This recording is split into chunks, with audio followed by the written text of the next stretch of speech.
5 days.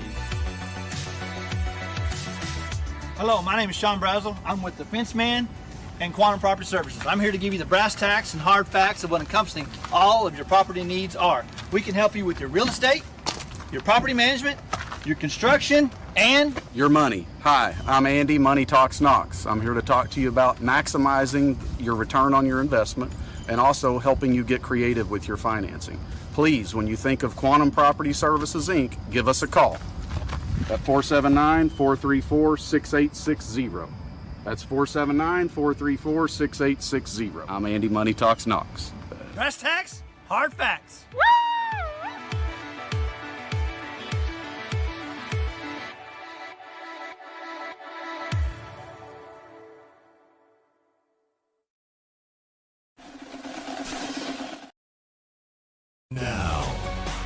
And welcome into the Morning Rush on this beautiful day here in the great state of Arkansas. Appreciate everybody listening in this morning. John Neighbors, Tommy Kraft, Ty Richardson, all in studio with you today. And thank you, as always, for making us a part of your morning this morning. It is game week, folks.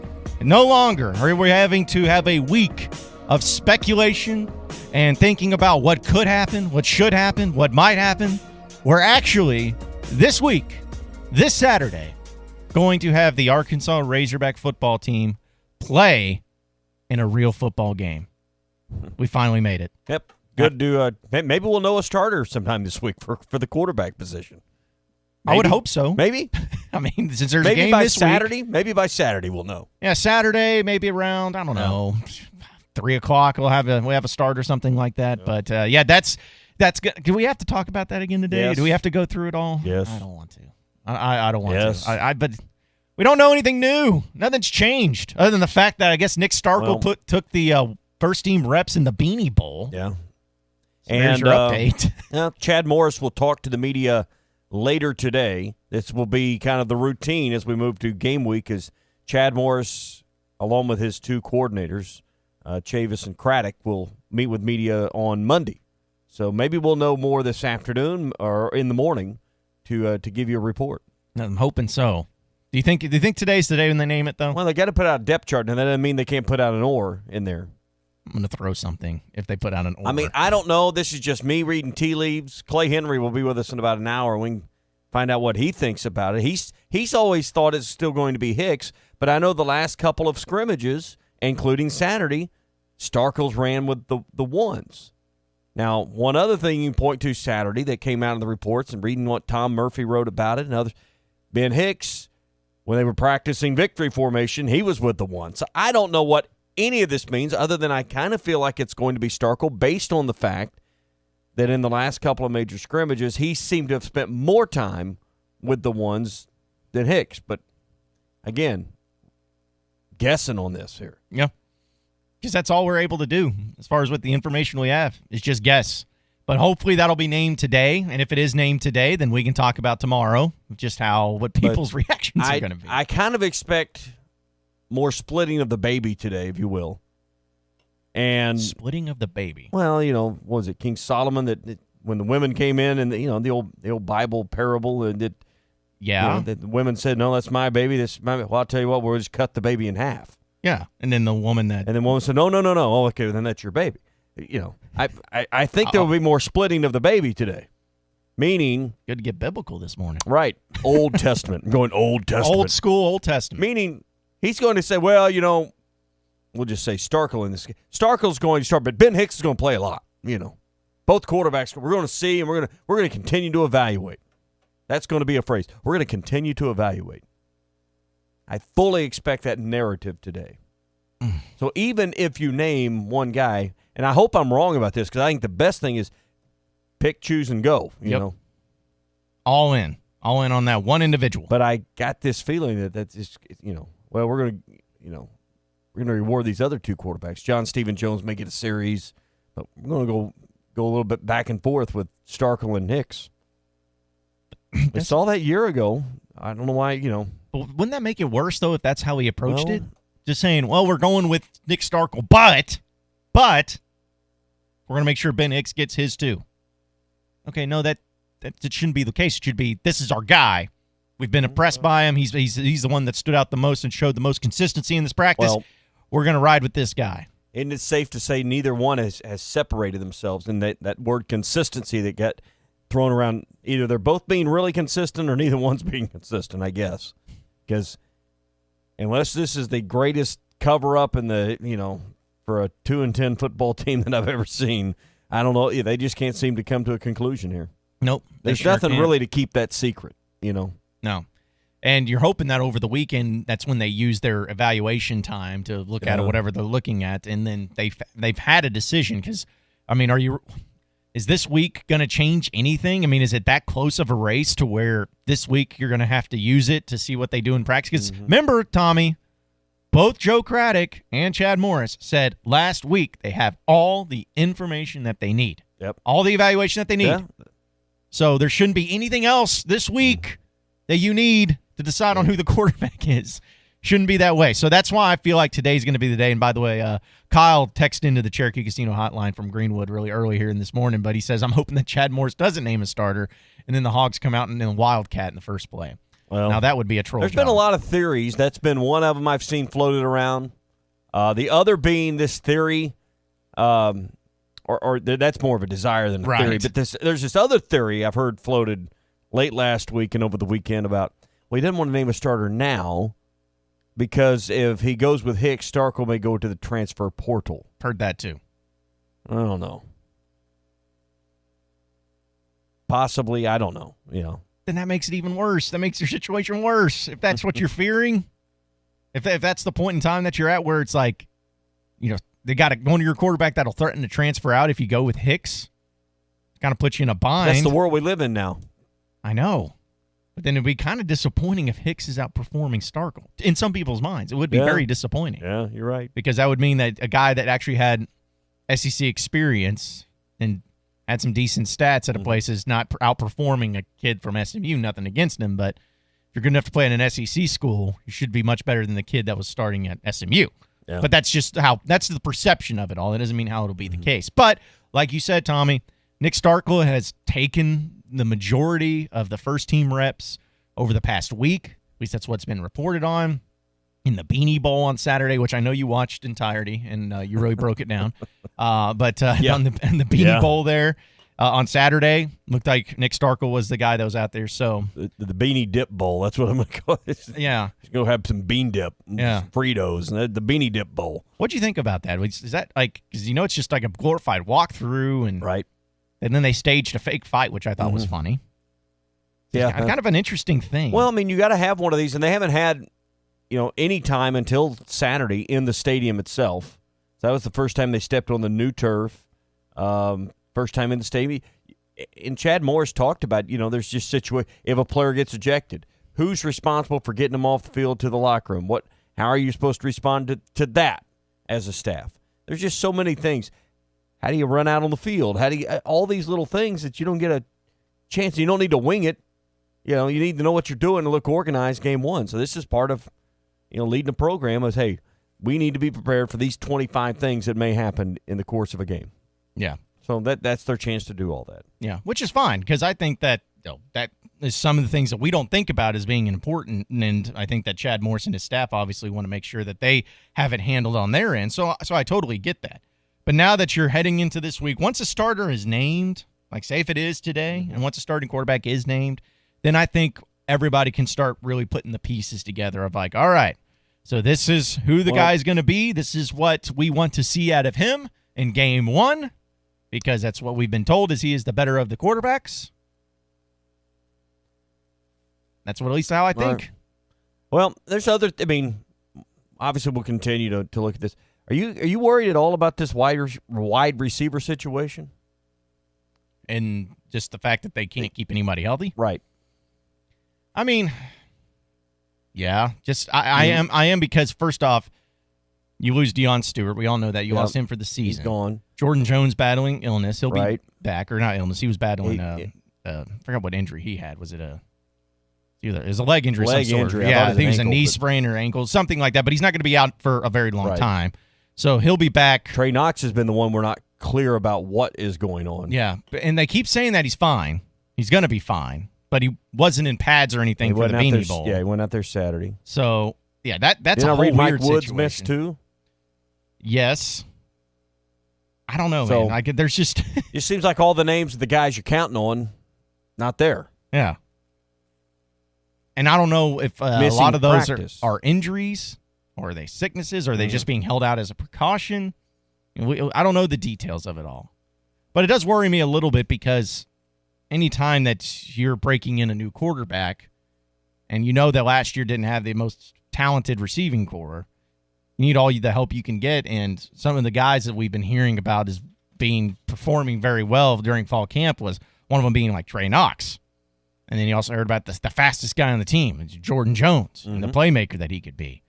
I know that Traylon Burks is still part of the team, and he's been apparently running with the one, so you can expect out of him. Michael Woods, I know that he was out, but as far as we know, there's no issues there. He might be okay too. But it's a little concerning just to know, all right, is this going to be an issue where they're going to struggle getting off the line and being able to run these routes?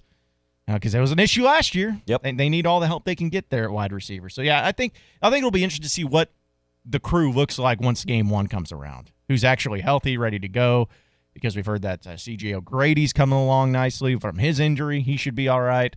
So it's a matter of getting people back. And I bet you anything this week he's going to be very, very, I won't say taking precautions to make sure nobody gets injured anymore. They don't need any more injuries. Bubble wrap for everyone. Yes, exactly. Putting on the green jerseys, yellow jerseys, pink jerseys, whatever colors, whatever they mean, just the non-contact jerseys, they're going to give it to them. So I'm sure there's going to be a lot of that going on this week. But we're going to get into a lot of things going on with all of Razorback Fall Camp. We're going to have some fun on it this morning. What do you want to see in Game 1? It's a simple question that we'll break down. It can be from the offense, defense, quarterbacks, whatever it is. We're going to talk about some of the things that we would like to see in Game 1. Of course, Clay Henry will be joining us around 7 o'clock this morning for the final 2 hours of the show. The Hogs Illustrated publisher, he'll be coming at us as well. And this is the best of the worst of the weekend, but I'm switching it up. The best and the worst season opener you've ever experienced in your Razorback football history. Now, I want to keep it to Razorback football, and I know that there's going to be some obvious ones, but I would just be curious because it can be a personal experience. Was it because the weather was horrible? Was it because your wife left you? I don't know. Just something like that. Wow. Something terrible. Going if you wanted to go. hardcore. Just saying. It could have For happened some to people, they somebody say, no, out it was the there. greatest weekend. My wife left me. And that's why we give you the option of the best or the worst Right. that you can give. But we're going to have some fun with that later in the show. And, of course, we want your phone calls and your text messages on the Cherokee Casino hotline, 877-377-6963 on a Monday morning quarterback presented by Crabtree RV. Yeah, it's tailgating season. Football is back. Boys, good to see some college football on Saturday night. And at Crabtree RV in Alma, they are celebrating with discounts up to $15,000 off fifth wheels and up to $10,000 off on new travel trailers. Check out all the deals online, crabtreerv.com. It's Crabtree RV, where your family's dreams come true.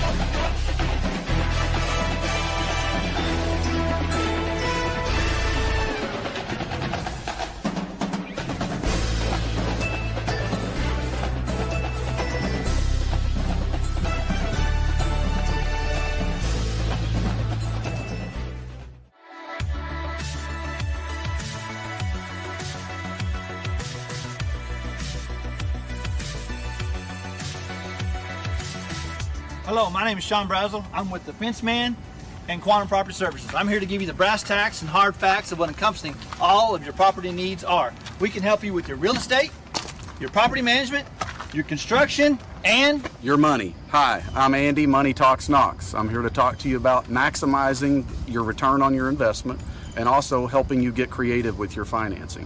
Please, when you think of Quantum Property Services, Inc., give us a call at 479-434-6860. That's 479-434-6860. I'm Andy, Money Talks Knox. brass tacks, hard facts.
Hello, my name is Sean Brazel. I'm with the Fence Man and Quantum Property Services. I'm here to give you the brass tacks and hard facts of what encompassing all of your property needs are. We can help you with your real estate, your property management, your construction, and your money. Hi, I'm Andy, Money Talks Knox. I'm here to talk to you about maximizing your return on your investment and also helping you get creative with your financing.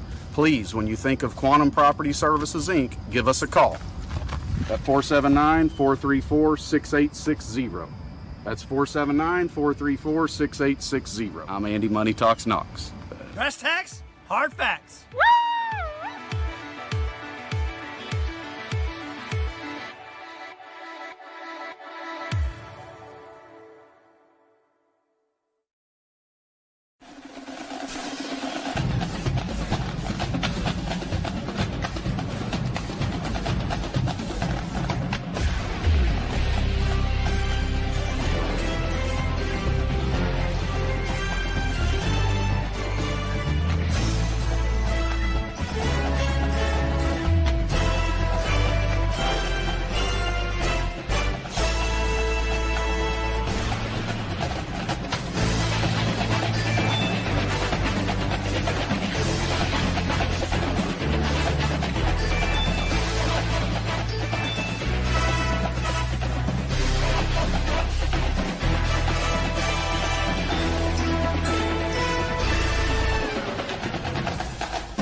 Hello, my name is Sean Brazel. I'm with the Fence Man and Quantum Property Services. I'm here to give you the brass tacks and hard facts of what encompassing all of your property needs are. We can help you with your real estate, your property management, your construction, and your money. Hi, I'm Andy, Money Talks Knox. I'm here to talk to you about maximizing your return on your investment and also helping you get creative with your financing. Please, when you think of Quantum Property Services, Inc., give us a call at 479-434-6860. That's 479-434-6860. I'm Andy, Money Talks Knox. brass tacks, hard facts. One show at a time. This is The Morning Rush. Welcome back into the Morning Rush. Going to get some quick hitting headlines that are presented by Williams Tractor. Yeah, they have the tractors that are perfect for the nonstop world you live in. They're the Power Star family of tractors made by New Holland. Unprecedented power, comfort, and performance in a utility tractor that can handle any job you need. With 6 different models to choose from 64 to 117 engine horsepower. You can also choose 2 different cab options, the open-air ROPS platforms design or the spacious Vision View cab. See them for yourself, the Power Star family of tractors at Williams Tractor in Fayetteville, Berryville, and Bobcat of Northwest Arkansas in Rogers. It's the big news over the weekend. It was in the NFL where Andrew Luck announces his retirement at the age of 29. Very controversial. It had mixed reactions to it all.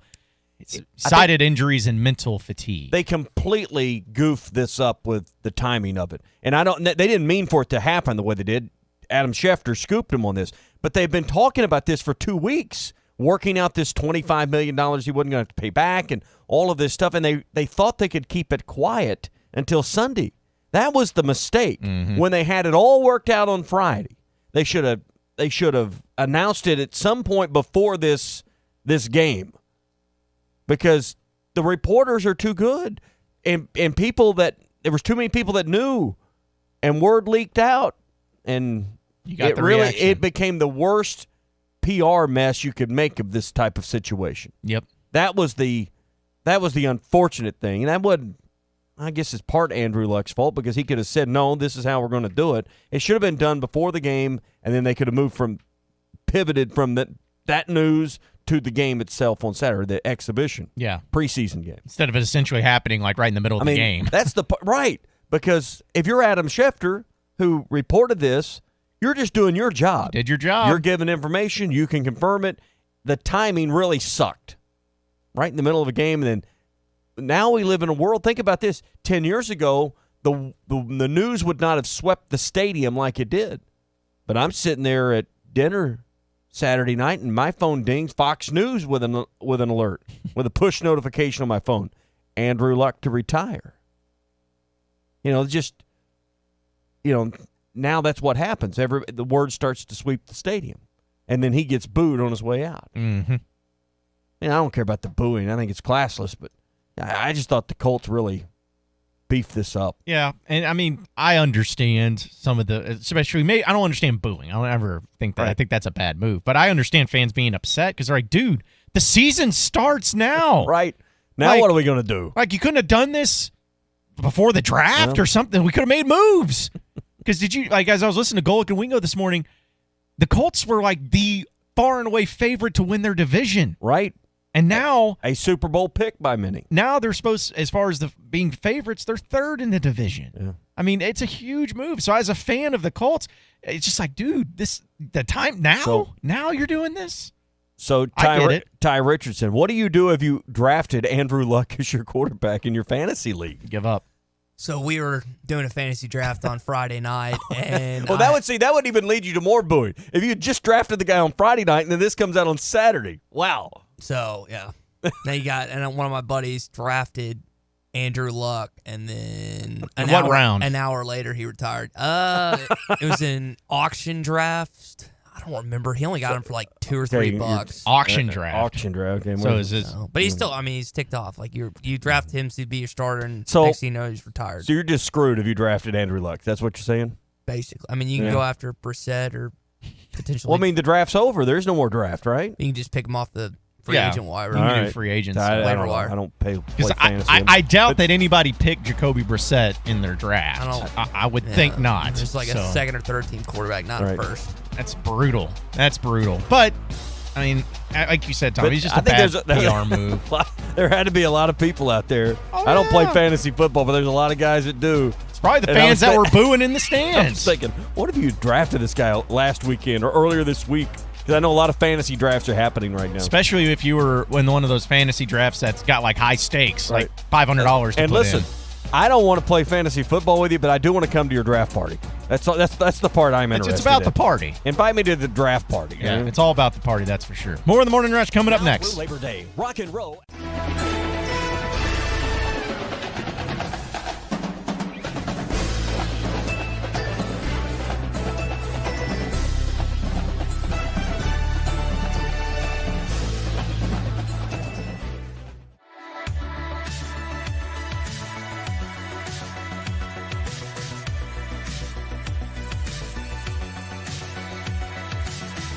Hello, my name is Sean Brazel. I'm with the Fence Man and Quantum Property Services. I'm here to give you the brass tacks and hard facts of what encompassing all of your property needs are. We can help you with your real estate, your property management, your construction, and your money. Hi, I'm Andy, Money Talks Knox. I'm here to talk to you about maximizing your return on your investment and also helping you get creative with your financing. Please, when you think of Quantum Property Services, Inc., give us a call at 479-434-6860. That's 479-434-6860. I'm Andy, Money Talks Knox. brass tacks, hard facts.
Hello, my name is Sean Brazel. I'm with the Fence Man and Quantum Property Services. I'm here to give you the brass tacks and hard facts of what encompassing all of your property needs are. We can help you with your real estate, your property management, your construction, and your money. Hi, I'm Andy, Money Talks Knox. I'm here to talk to you about maximizing your return on your investment and also helping you get creative with your financing.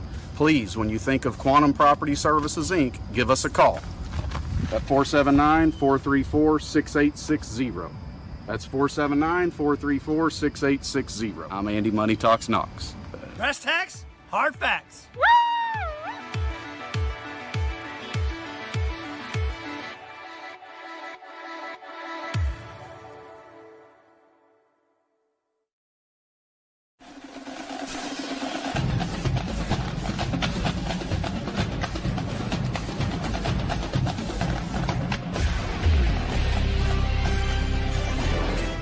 Eight 877-377-6963. This is the Morning Rush.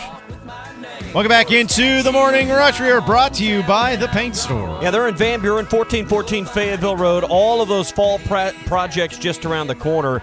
The weather's starting to hopefully turn to where you can get some of these outdoor painting projects done before fall really sets in. If you need to match colors with something, bring a paint chip or a chip off a little bit and take it in there. They can help match that at the Paint Store in Van Buren. They're experts at that. And that's the thing. You go into one of these big national home improvement stores anymore.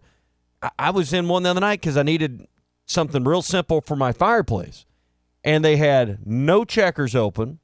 They had 4 self-checkouts, and the line was backed up. And that's the kind of help you get at some of these stores now. You go to the Paint Store, all they do is paint. Sue and Vicky are going to take care of you. So if you're wanting personal service, people that know you and care about your project, that's why you need the Paint Store. 1414 Fayetteville Road, or call 474-4505. I wanted to bring this up, too, from over the weekend. That Florida-Miami football game might have been the most beautifully ugly game I've ever seen of college football. Hey, listen, it was a close game. Florida gets the victory 24-20. Right. It was entertaining to the very end, but that was atrocious football by both of those teams. Florida's defense disrupted? They have, 10 sacks in the game? Yes. And that was really, I thought the storyline was the fact that Florida's defense was very disruptive to the Miami offense. That was not Dan Enos's that's not the way Dan Enos, who is now the, if you haven't been keeping up the OC at Miami, that is not the way he wanted to do things there. No. Offensive line was getting worked. Yeah.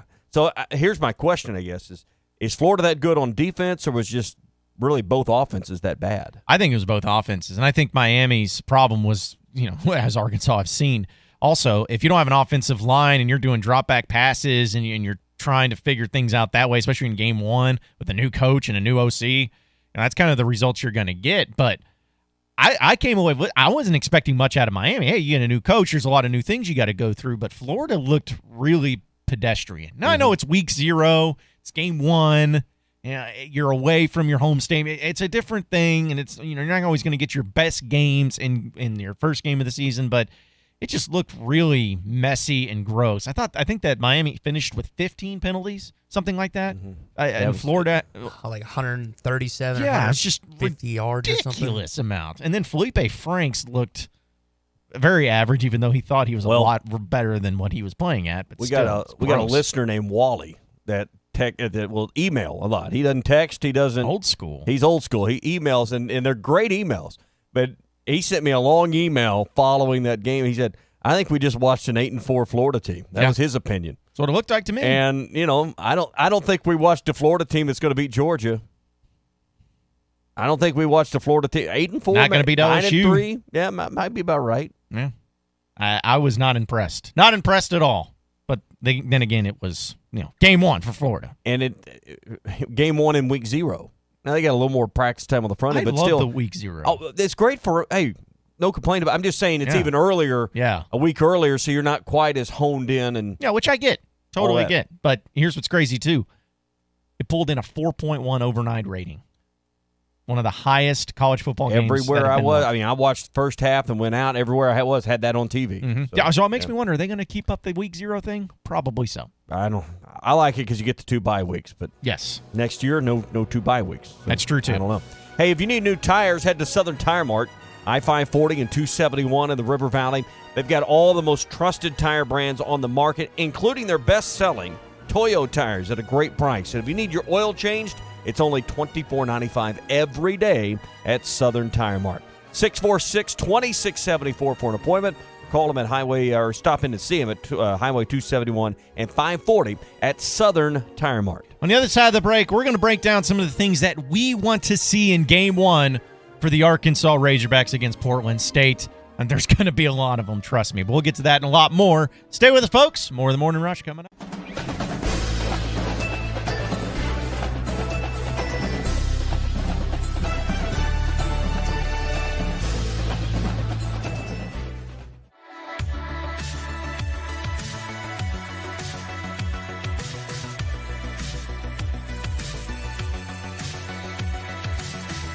Hello, my name is Sean Brazel. I'm with the Fence Man and Quantum Property Services. I'm here to give you the brass tacks and hard facts of what encompassing all of your property needs are. We can help you with your real estate, your property management, your construction, and your money. Hi, I'm Andy, Money Talks Knox. I'm here to talk to you about maximizing your return on your investment and also helping you get creative with your financing. Please, when you think of Quantum Property Services, Inc., give us a call at 479-434-6860. That's 479-434-6860. I'm Andy, Money Talks Knox. brass tacks, hard facts.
Hello, my name is Sean Brazel. I'm with the Fence Man and Quantum Property Services. I'm here to give This is the Morning Rush. I love this bar. Welcome back into the Morning Rush on a Monday morning quarterback presented by Crabtree RV. Yeah, it's tailgating season. Football is back. Crabtree RV has everything you need to enjoy tailgating this year.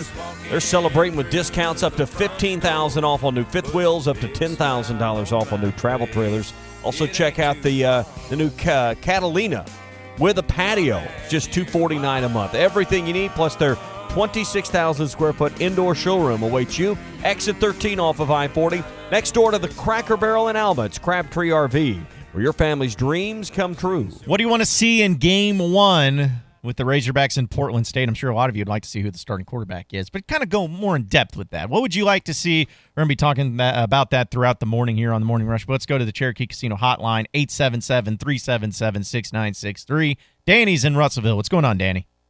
Good morning, guys. I would like to see our offense sustain drives. Too many 3-and-outs last year. You know, too many 30-second drives, putting our defense in a bad position over and over again. We played pretty good defense sometimes for a little while, but we kind of wore out towards the end. If we can get some drives going, I don't mind quick drives if they end with a score. But 3-and-outs, I don't want to see too much of that. And I'd like to see our defensive backs be able to cover somebody and to get off the field. As far as Ty was talking about fantasy football, my fantasy football group, they wanted to kick me out because I won 6 out of 10 years, and 3 years in a row went undefeated, and they're sick of me. Well, I wish those people were in charge of the SEC. That way we just kick Alabama out, right? Yeah. Oh, that'd be great. Wonderful. I think it makes everybody's life a lot easier. I think they do better than 6 out of 10. So. The secret to fantasy football is your players you pick up during the year, because the year I went undefeated, I only had 3 players from the beginning of the year, and I lost both my starting quarterbacks to ACL injuries, but it's who you pick up to take their place, guys. Thanks for taking my call, and have a good day. Yeah, appreciate the phone call as always, Danny. Listen, I do fantasy football. I just do it more casually if I ever do it again. So, but yeah, really tough morning this morning if you had Andrew Luck from in your fantasy draft. But going tough luck. Yeah, jeez. Yeah. Whatever. Anyways, going back to it, we were talking about had a rim shot. Ready. I know we should have had that. That was perfect timing for it. Best I got. That's even better. But going back to what Danny's response was to what are the things that you'd like to see in Game 1, he was talking about having an offense that can sustain drives, not just have a bunch of 3-and-outs. And it's funny because to me, I have a lot of them, but my main thing I'd like to see, and kind of piggybacking off of what Danny was saying, was have an offense where not only are you sustaining drives, but you are running that tempo, hurry up, no huddle type offense to a T. Because if you're going to do it this year, if you're going to have a game where you can execute it nicely, it's going to be against Portland State, or at least it should be.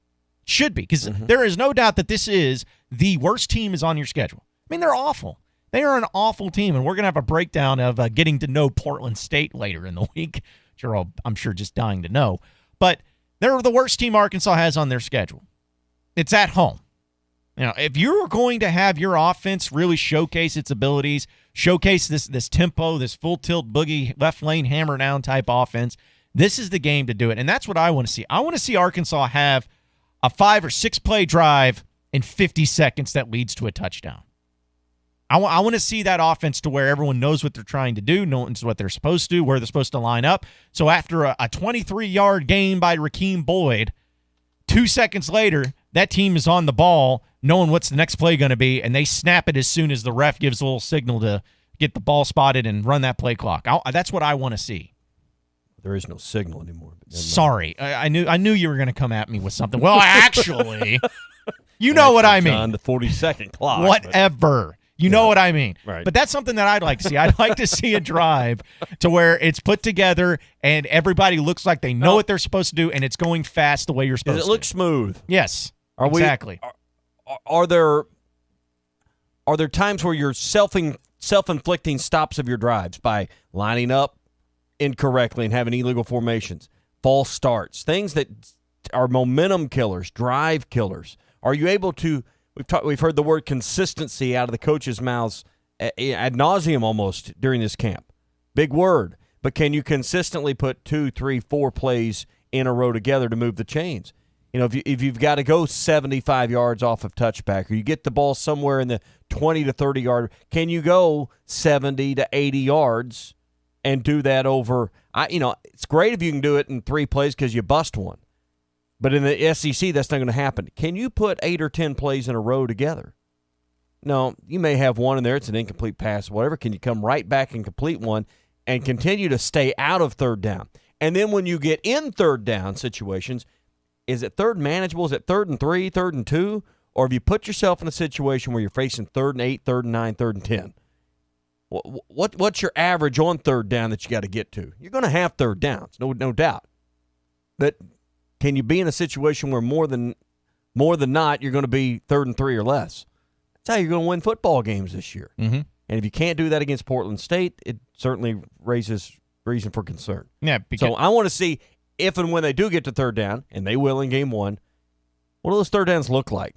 3rd medium, 3rd and long, or win 3rd and shorts? Mm-hmm. Because like you said, if you're 3rd and 3 or less, that at least means you're moving the ball. All right. In those previous downs. Right. You're not having minus plays. You're not having stupid penalties. You're more often than not, you're having plus yardage. Can you avoid in a game like this even being behind the chains? Is that reasonable to even think about? Yeah, it is to me.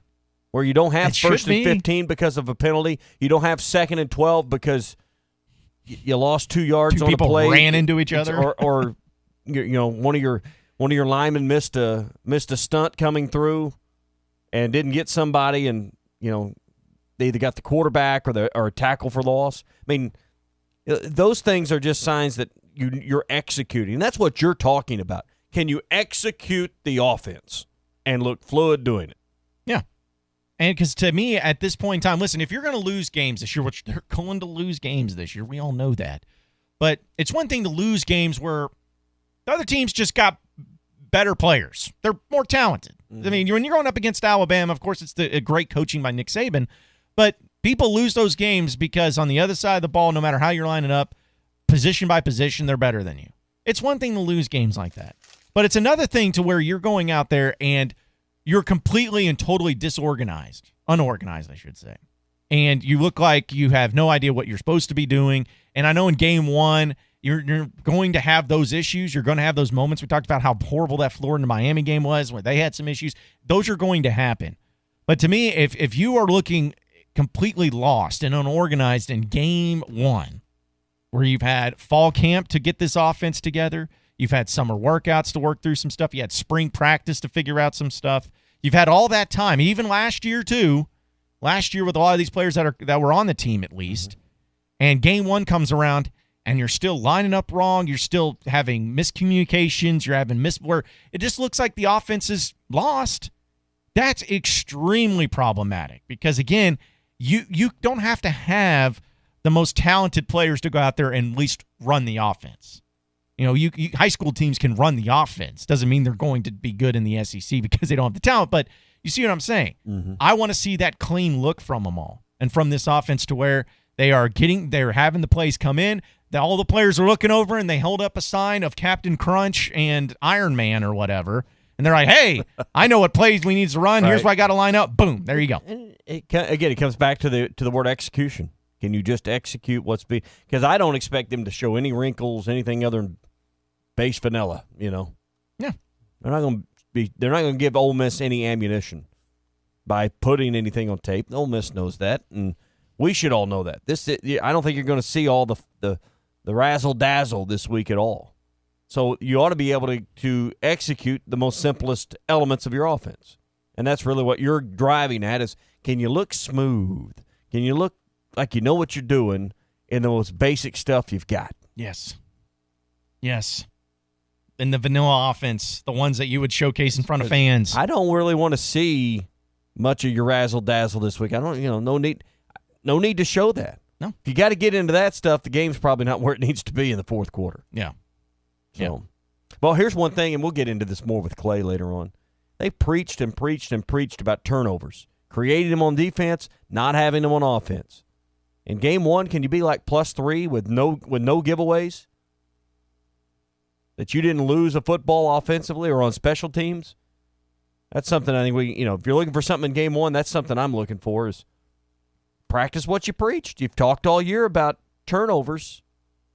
Let's start the season out being better in that category. Can the defense punch a few balls out, create some fumbles? Can they confuse the quarterback and create some interceptions? Can the offense secure the football and take care of it? I think that's a reasonable thing to want to see. Because that's what you want to see, and that's what we all want to see is as far as the stuff they've preached. The stuff they've been preaching, no matter what it is. It's like, okay, if you really have been preaching that and you really want to put emphasis on it, then you should showcase that, especially in game one against Portland State. Which, by the way, I found out they actually are in Portland, Oregon. I was kind of surprised by that. What, you were? Well, hey, there's always these teams that aren't in the cities that you would think that they would be in. So, and how when did you find this out? When did this revelation come to When you? I jumped into some serious research on getting to know the opponent of the Portland State Vikings. Did you even know that they were the Vikings? Yeah, I did. Okay. So you've done. I didn't know that until I had to do some research. Yeah. That's the thing is it's not just some team that you always know all the things about. But we'll have some fun with that later in the week. But if you want to get on the conversation, give us what you want to see in game one. Some of the things you want to see. Yes, you want to see a win. Duh, we get it. So people who are tweeting in saying, oh, well, I want to see a win. Yeah. Of course you do. But let's get specific with it, all right? Let's get a little creative with it. But do so by texting or calling in the Cherokee Casino hotline, 877-377-6963. Kickoff is at 3 o'clock on Saturday. We'll be on the air at 10 o'clock with our pregame show and then back after the game with postgame.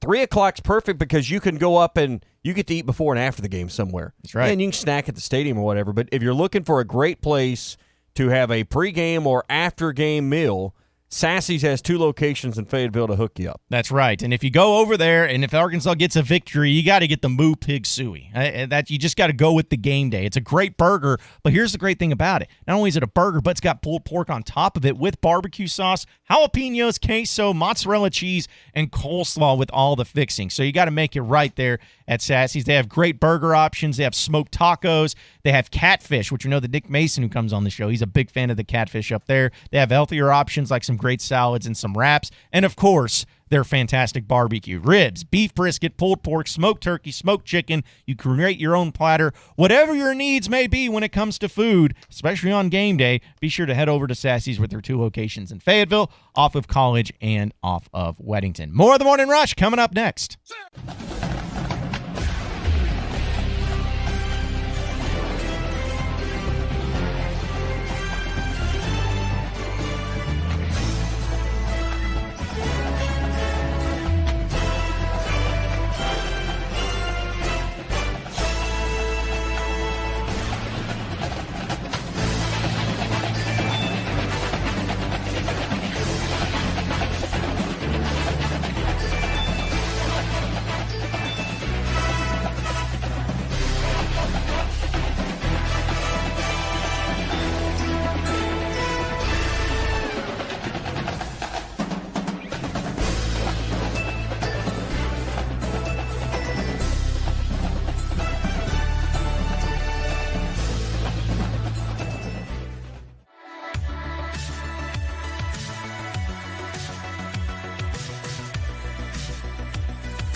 Hello, my name is Sean Brazel. I'm with the Fence Man and Quantum Property Services. I'm here to give you the brass tacks and hard facts of what encompassing all of your property needs are. We can help you with your real estate, your property management, your construction, and your money. Hi, I'm Andy, Money Talks Knox. I'm here to talk to you about maximizing your return on your investment and also helping you get creative with your financing. Please, when you think of Quantum Property Services, Inc., give us a call at 479-434-6860. That's 479-434-6860. I'm Andy, Money Talks Knox. brass tacks, hard facts.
Hello, my name is Sean Brazel. I'm with the Fence Man and Quantum Property Services. I'm here to give you the brass tacks and hard facts of what encompassing all of your property needs are. We can help you with your real estate, your property management, your construction, and your money. Hi, I'm Andy, Money Talks Knox. I'm here to talk to you about maximizing your return on your investment and also helping you get creative with your financing. Please, when you think of Quantum Property Services, Inc., give us a call at 479-434-6860. That's 479-434-6860. I'm Andy, Money Talks Knox. brass tacks, hard facts.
Hello, my name is Sean Brazel. I'm with the Fence Man. Welcome back into the Morning Rush. We're brought to you by Bull Shoals Lake White River Chamber of Commerce. Yeah, if you're looking for a fun getaway right here in the natural state, Bull Shoals Lake and the White River are ideal. Something for everyone of the family. Hiking and biking trails, the lakes and the rivers for all the fun fishing, all the fun that you can have out on Bull Shoals Lake. Plenty of swimming areas on the lake as well. Hunting grounds around Bull Shoals Lake, campgrounds, playgrounds. There's something for everyone, and a ton of fall festivals. Go to bullshoals.org, get a full list, including the Haunted Hollow Village. It's going to be located at Mountain Village 1890 and Bull Shoals Caverns, and that's at the end of October on the 25th and the 26th. If you'd like to sponsor this event, you'd like to volunteer, or you'd like to participate, just go to bullshoals.org and click on the events forum page and find out more. This message brought to you by Bull Shoals Lake White River Chamber of Commerce. They wish you were here. Got a few people texting in to our Cherokee Casino hotline, 877-377-6963, what they want to see in Game 1. Sean in Greenwood says a defensive shutout. I think that's asking a lot, but I understand where you're coming from there. Just have a defensive dominance might be something to ask a little more of. Colin Greenwood says, I want to see no mental mistakes in the first game. No penalties, no missed assignments, quarterback not getting the hot read onto blitzes. I think that's a great one, too.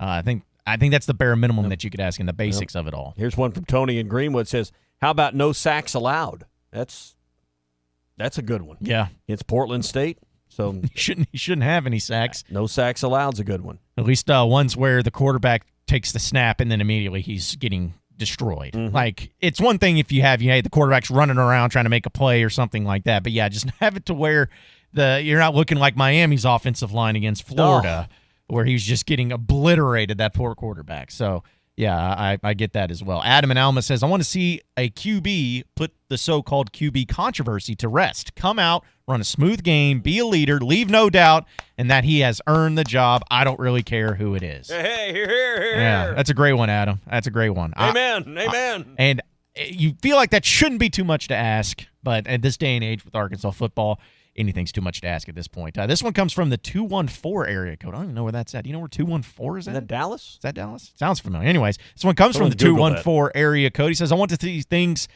see the Hogs establish the run. I want to see no interceptions from the defense. I want to see dominance on the line of scrimmage and get a lot of sacks and hurries. That's where I was defensively as well. It is Dallas. It is Dallas. All right. Well, appreciate people coming in through the Dallas area, making it work. Corey and Rogers says a decisive win, seeing that the opposing coach says that our third team should be excited for this game. Well, I don't think the opposing coach is ever going to come out and say that the third team should be excited. But I see what you're saying, though, that this is a game, too, where I want to see the second string in the second half pretty early.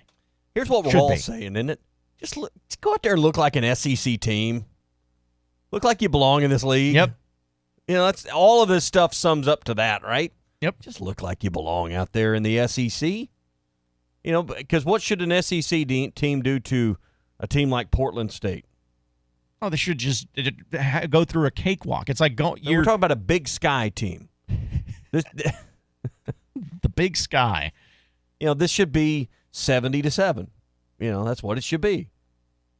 Dominating in every facet of the game. Look like you're an SEC team out there.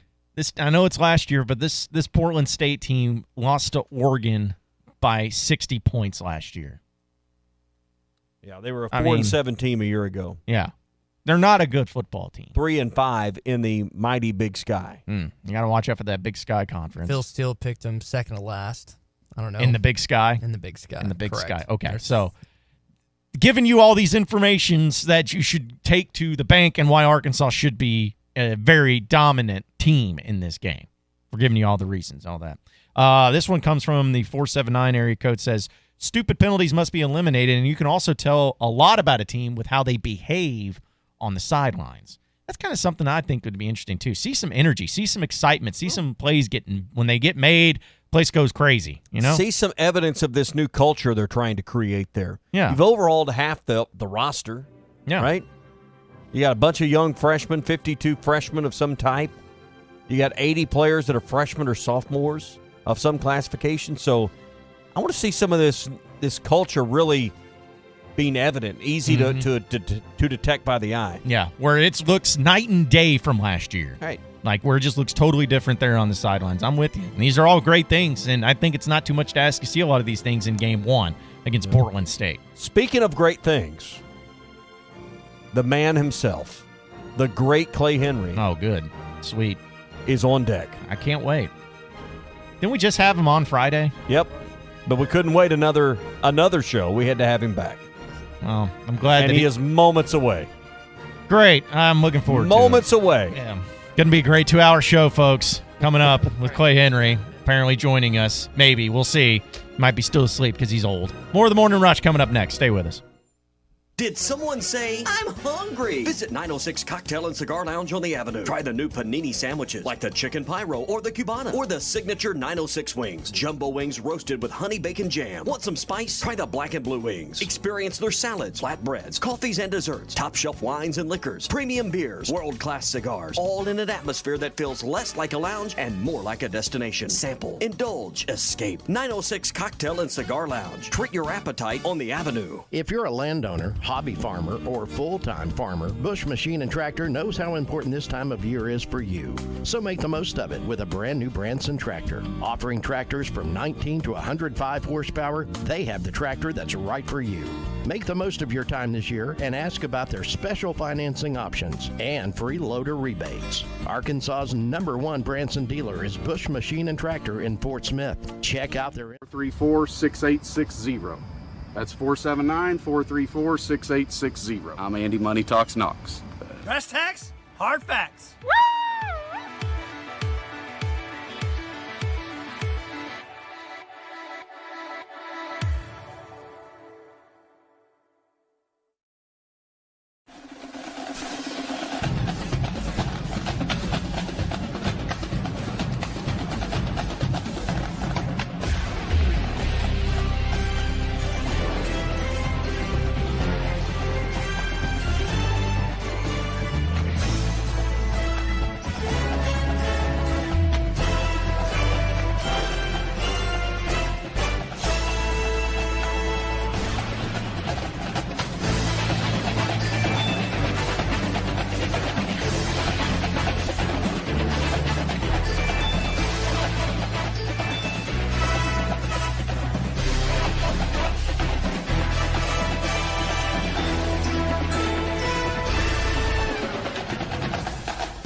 Hello, my name is Sean Brazel. I'm with the Fence Man and Quantum Property Services. I'm here to give you the brass tacks and hard facts of what encompassing all of your property needs are. We can help you with your real estate, your property management, your construction, and your money. Hi, I'm Andy Money Talks Knox. I'm here to talk to you about maximizing your return on your investment and also helping you get creative with your financing.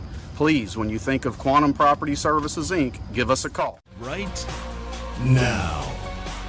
1 hour down, 2 hours to go. Appreciate everybody listening in on this beautiful day here in the great state of Arkansas. John Neighbors, Tommy Kraft, Ty Richardson, all in studio with you today. And thank you as always for making us a part of your morning this morning on a Monday morning quarterback presented by Crabtree RV. Tailgating season is back. It is here in Crabtree RV, and Alma is celebrating with discounts up to $15,000 off on new fifth wheels, up to $10,000 off on new travel trailers. Shop their 26,000 square foot indoor showroom and also see the new 2020 models that are already arriving from Grand Design and Coachman Freedom Express. It's all at Crabtree RV in Alma. Exit 13 off of I-40. Crabtree RV, it's where your family's dreams come true. All right, let's go ahead and get into my biggest groin kick right here by welcoming in this guy. I have just one question for you. Are you ready? I'm ready for this my whole life. Welcome to the most incredible 2 hours of your life. Here he is, the Clay Henry. Yeah, that's right, folks. That's right. He's Clay Henry, Hogs Illustrated publisher, on the show with us this morning. Clay, I hope your weekend was okay. I'm glad you're on the show, I guess. So It's good to have you here on Game Week. My weekend was great. I was, I'm ready to roll. I'm not. I don't think I look like John Cena yet, but I've done push-ups all weekend, sit-ups. If that's going to be my intro, we're going to have, the rapper John Cena, wrestler, WWE. I've got to live up to that. Yeah. I just. But I just want to make sure you guys know it's hard to soar like an eagle when you work with turkeys. Well, that's true. What does that mean? What? I think he called you a turkey. Called me turkey. Yeah. Okay. All right. Well, that's okay. I don't think he's talking about me. I think he's talking about you. I do like turkey, but usually that's Thanksgiving. Yeah. Well, between that and calling me Sassy Dog last week, I guess the names are always ever changing here. It feels like a holiday around here, Clay. It's game week, baby. I mean, I'm ready. We're going to do it this week. Good, bad, or ugly, we're going to do it. My favorite time of the year, the ultimate team game, college football. It is. There is nothing like watching the teams come out on the field and realize that's 60 football players on each side, and they're going to do battle. And it's. I like going around the SEC. I love going into these stadiums. It's the smell of popcorn, and now the walking through the stadium after games and the smell and stench of beer. It's all going to be there right there. That's right. Everything you've always dreamed of right there. So, obviously, Portland State this week, still no naming of a starting quarterback. Chad Morris talks to the media at lunchtime today. How do you think this week unfolds leading up to Portland State on Saturday? Well, I've kind of been on edge, the last week, waiting for it to happen, knowing that it would happen. I thought it might have been the press conference that he had after the next day after the scrimmage. I thought, well, maybe on his radio show. No, that didn't happen. Maybe there would be some kind of a tweeted release after the Beanie Bowl Saturday, since Nick Starkel ran with the ones. I don't know whether to read anything into that. I guess that's what I'm thinking. Maybe it is Nick Starkel, but I don't know that. And nobody's tipped it off. There hasn't been any now, I'm not on social media. Y'all know that. But there hasn't been anybody tell me, hey, it's on social media. That's what would have to happen. One of my daughters or Matt Jones with our staff, he'll send me a text. I guess that's part of taking care of the old guy, that you have to let him know when there's been news breaking on Twitter, or Dudley Dawson will let me know. Yeah, the Pony Express only comes to Norfolk twice a week, so you've got to depend on the rest of us, right? Well, I've only seen it once, Tommy.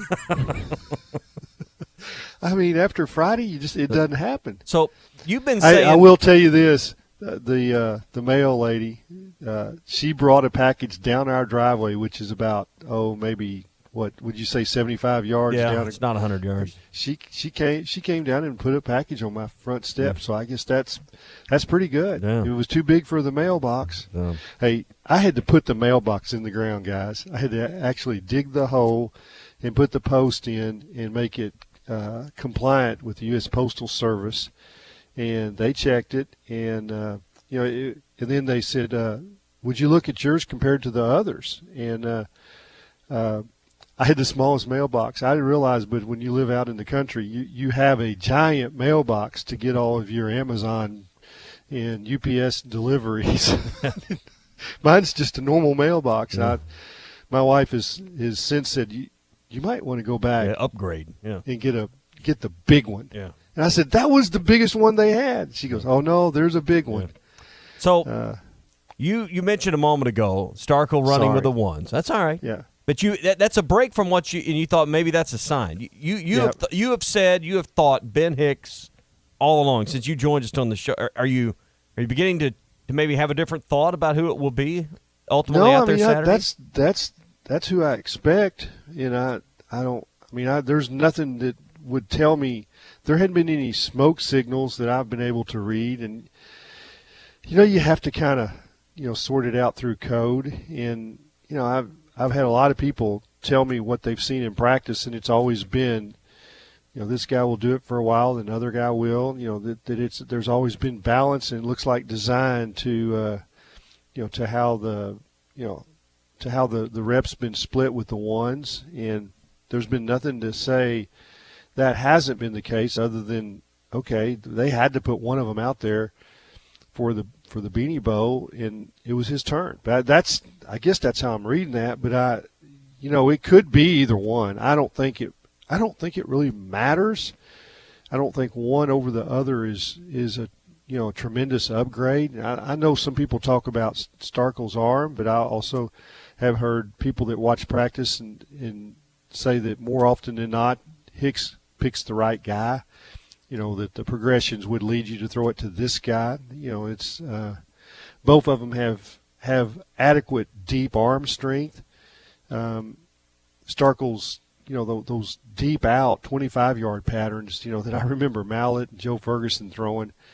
Starkel may throw those with a little more crispness than say Hicks, but Hicks can throw that pass and it gets there on time and in the right place.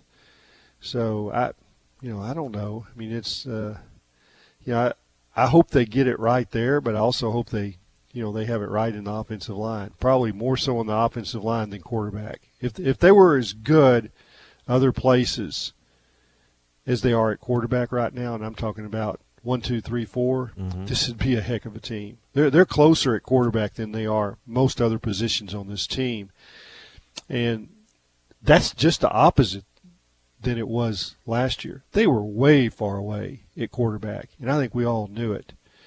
And it was hold your breath time when a pass was thrown last year. You didn't know whether it was going the right guy, if it would be in the right area, or it'd be on time.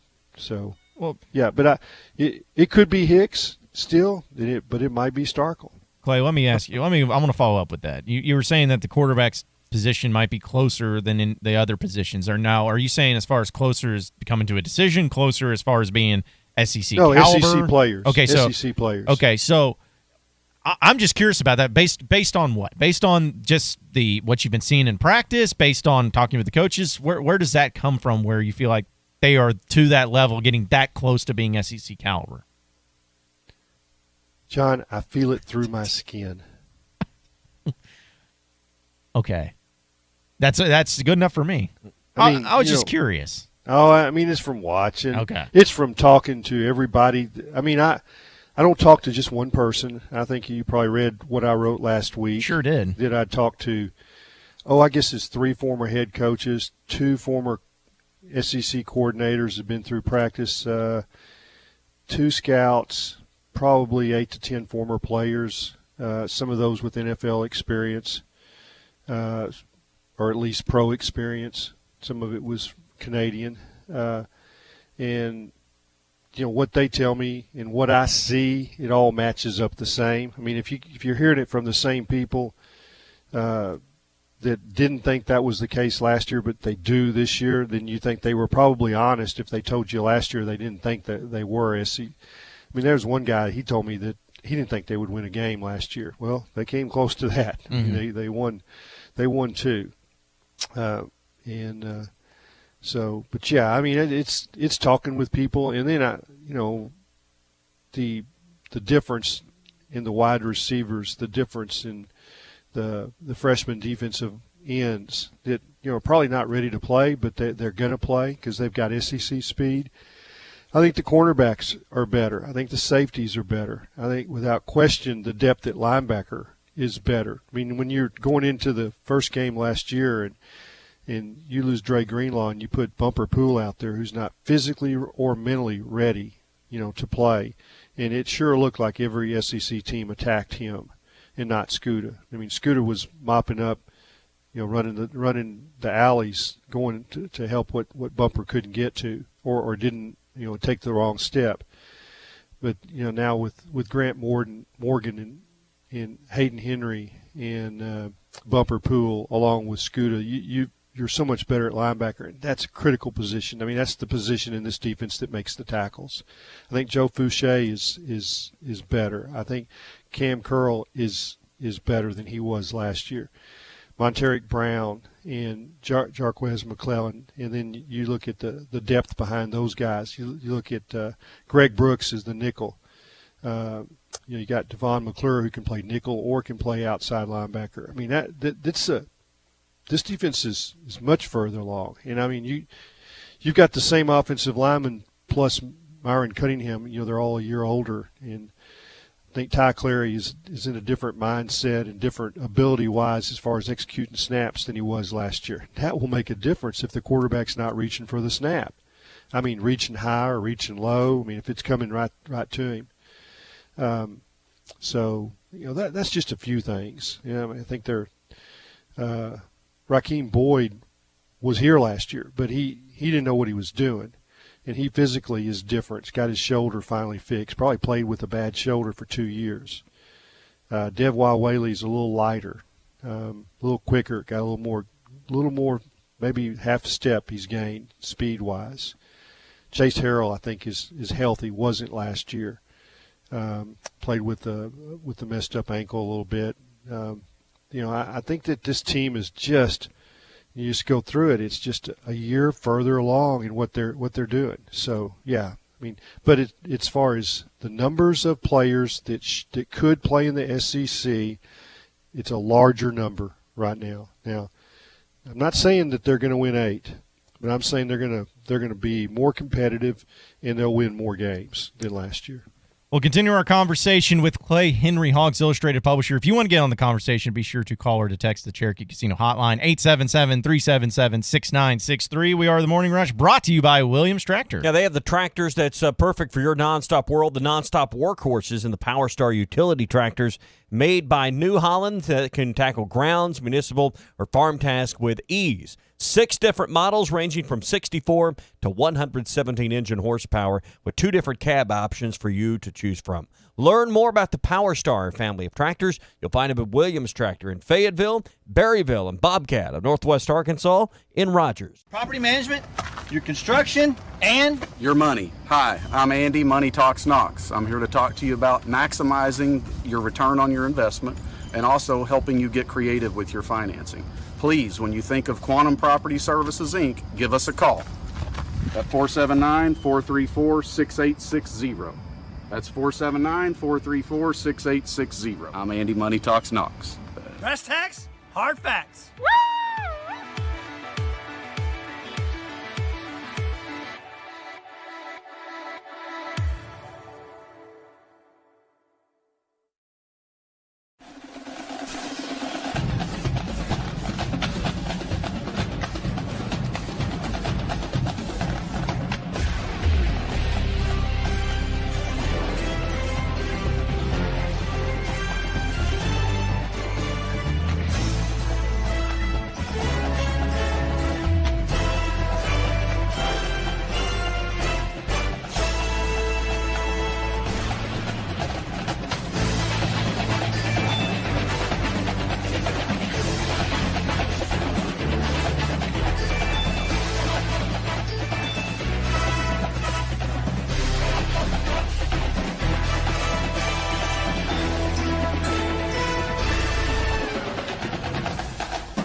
Hello, my name is Sean Brazel. I'm with the Fence Man and Quantum Property Services. I'm here to give you the brass tacks and hard facts of what encompassing all of your property needs are. We can help you with your real estate, your property management, your construction, and your money. Hi, I'm Andy, Money Talks Knox. I'm here to talk to you about maximizing your return on your investment and also helping you get creative with your financing.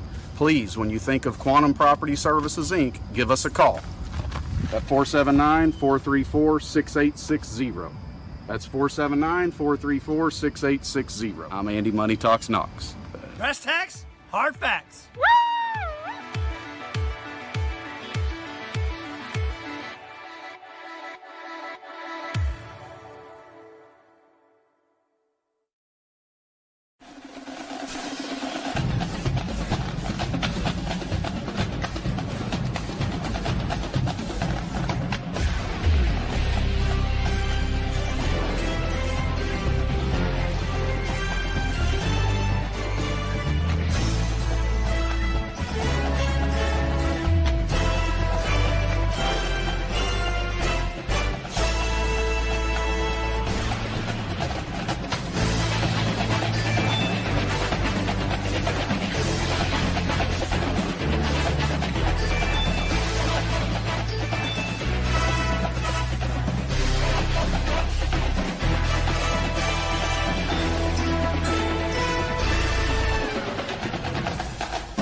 Hello, my name is Sean Brazel. I'm with the Fence Man and Quantum Property Services. I'm here to give you the brass tacks and hard facts of what encompassing all of your property needs are. We can help you with your real estate, your property management, your construction, and your money. Hi, I'm Andy, Money Talks Knox. I'm here to talk to you about maximizing your return on your investment and also helping you get creative with your financing. Please, when you think of Quantum Property Services, Inc., give us a call at 479-434-6860. That's 479-434-6860. I'm Andy, Money Talks Knox. brass tacks, hard facts.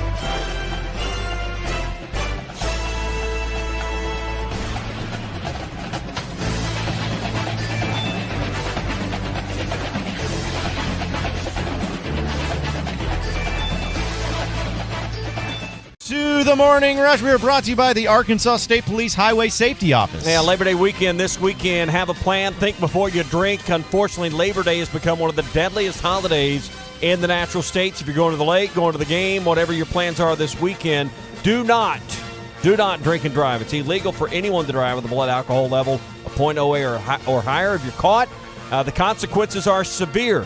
They're expensive, too. You're going to go to jail. You're going to pay the court cost, attorney's fees, thousands of dollars there. Plus, you'll have to get an ignition interlock system that you'll pay for as well. Hey, you don't have to do it. Think about it before the holiday weekend. Think before you drink, drive sober, or get pulled over. It's brought to you by the Arkansas State Police Highway Safety Office. All right, we ready for this? It is game week after all. Let's go to the Cherokee Casino hotline as Eddie is in Clarksville. Good morning, Eddie. Good morning, gentlemen. And good morning to the fan base that's headed to work this morning. You know, I've been pumped. I've been pumped the last couple of weeks. And yesterday, when I went to got the Democrat, I got more pumped. There was an article, they had a magazine in there, a magazine preview of some facts about a football program. And I know the last 7 years in a football program I've referred to as a very, very dark period. But still, we're still a relevant program. Whether you believe it or not, we still rank number 8 all time. And revenue, to me, that's astonishing. I mean, we're worth about, our football program's worth about $90 million. I mean, think about that. And all SEC schools is stated in there. We lead all SEC schools and Hoptown as the best place to live in America. There was another fact in there. Football Scoop voted Arkansas the best mascot in all college football. And, man, that's exciting. That's something to ring the bell about, isn't it? And I want to tell this fan base something else. You know, I've been a Hawk fan, been on the Hawk train. That's where the Hawk train comes for over 4 decades. And let me tell you this every season, I went to a church one time, and it came back to me. And my pastor, he talked about every season brings a new season. He said this, sing unto the Lord a new song. Let us do that today. Let us sing unto the Lord a new dance. Let us praise the Lord in the song, in the dance. How can it relate to our football program? Well, this year, we're going to be dancing a new dance. We're going to be singing a new song. And it starts this Saturday in Fayetteville, Hoptown, USA. Here's another fact. We rank with 715 wins all time. And we're still in the top 25 all-time wins. Not bad for the little brother. You know what I'm saying? We're still in the top 25 of all college football teams. And so, let me say this. Every season brings a new season. Listen to this. The bell has been used for over centuries by many cultures to bring attention that the sporting event is about to begin. Listen to this when you're going to work this morning. The bell is ringing. And Black Cat Stadium, this come Saturday, 5 days from now, the new beginning in a program led by the Good Shepherd, as I referred to over the summer, and that's exactly what Coach Forrest is. He's leading our program and conducting our hump train, and we're going to get back what I'm trying to get the message across. Every program goes through a dark period, but not this year. We're coming out of it. You're going to see where this program's headed. So get everybody aboard the hump train, because let's send a message to Oxford, Mississippi. But the hump train this Saturday is coming, and it's coming in full force. So let the bells ring. I'll see you in Hoptown. Football season is here.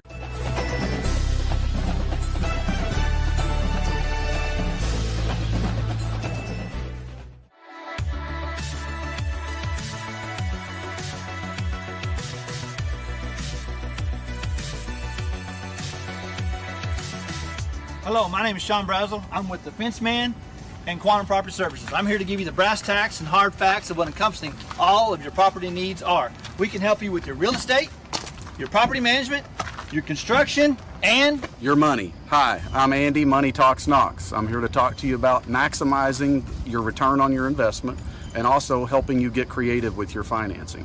Please, when you think of Quantum Property Services, Inc., give us a call at 479-434-6860. That's 479-434-6860. I'm Andy, Money Talks Knox. brass tacks, hard facts.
Hello, my name is Sean Brazel. I'm with the Fenceman and Quantum Property Services. I'm here to give you the brass tacks and hard facts of what encompassing all of your property needs are. We can help you with your real estate, your property management, your construction, and your money. Hi, I'm Andy, Money Talks Knox. I'm here to talk to you about maximizing your return on your investment and also helping you get creative with your financing.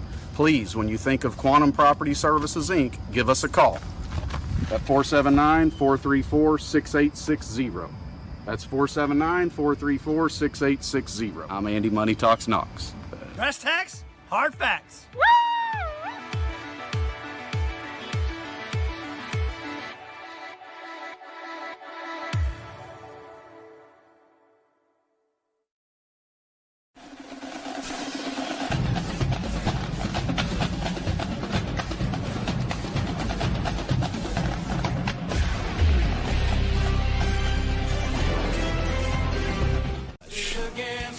Welcome back into the Morning Rush. We are brought to you by Trinity Multifamily. Yeah, they are your teammate in the real estate game. If you're looking for a new place to call home, go to their website, trinitymultifamily.com.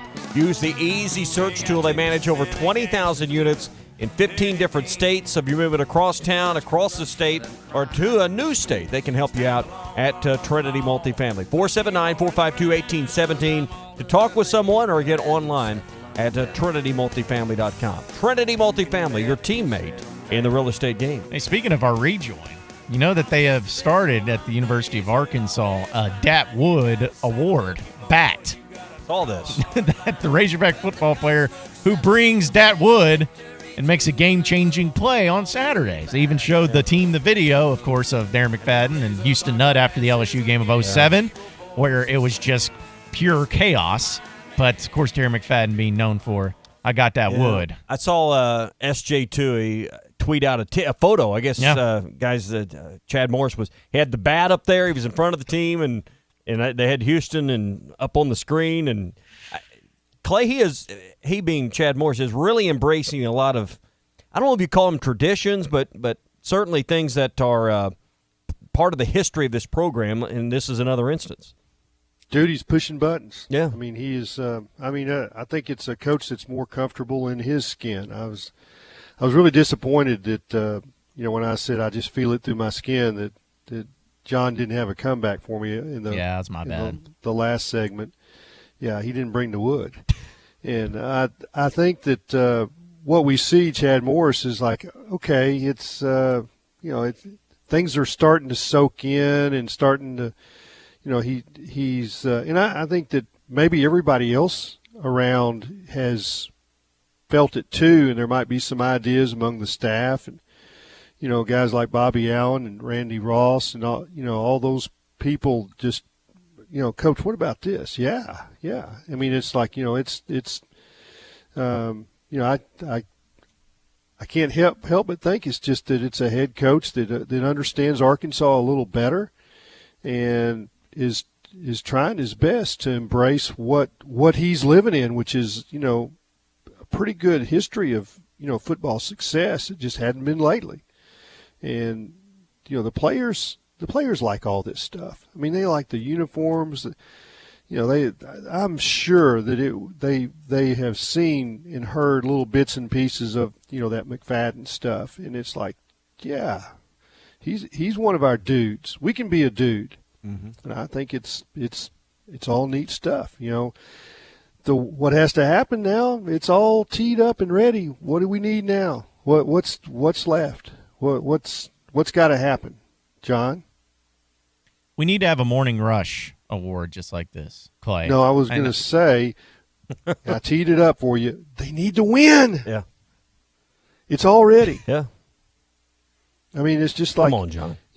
Eddie can bring it so much, and he can lay it out there, but they need to win, and then all of that stuff has meaning, and victories are the thing, and just you can tee it up, but if you go 2-10, it's just the ball's just going to fall off the tee to the side. You chili dipped it, yeah. No, I mean, it's like, how many times have you teed it up and maybe your tee was just leaning a little bit and you got ready and you addressed the ball and it just falls off the tee. Mm-hmm. I mean, that's kind of, if they don't win, that's what's going to happen to all these things in all these awards. Yeah.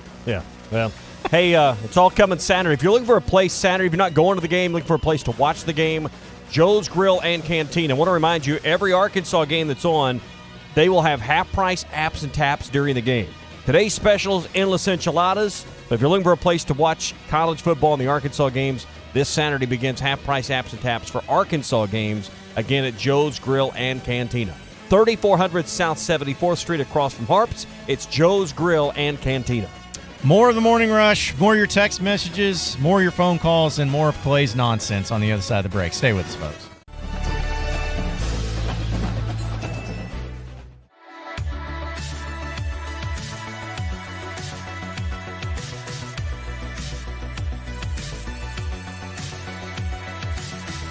Hello, my name is Sean Brazel. I'm with the Fence Man and Quantum Property Services. I'm here to give you the brass tacks and hard facts of what encompassing all of your property needs are. We can help you with your real estate, your property management, your construction, and your money. Hi, I'm Andy, Money Talks Knox. I'm here to talk to you about maximizing your return on your investment and also helping you get creative with your financing. Please, when you think of Quantum Property Services, Inc., give us a call at 479-434-6860. That's 479-434-6860. I'm Andy, Money Talks Knox. brass tacks, hard facts.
Hello, my name is Sean Brazel. I'm with the Fence Man and Quantum Property Services. I'm here to give you the brass tacks and hard facts of what encompassing all of your property. This is the Morning Rush.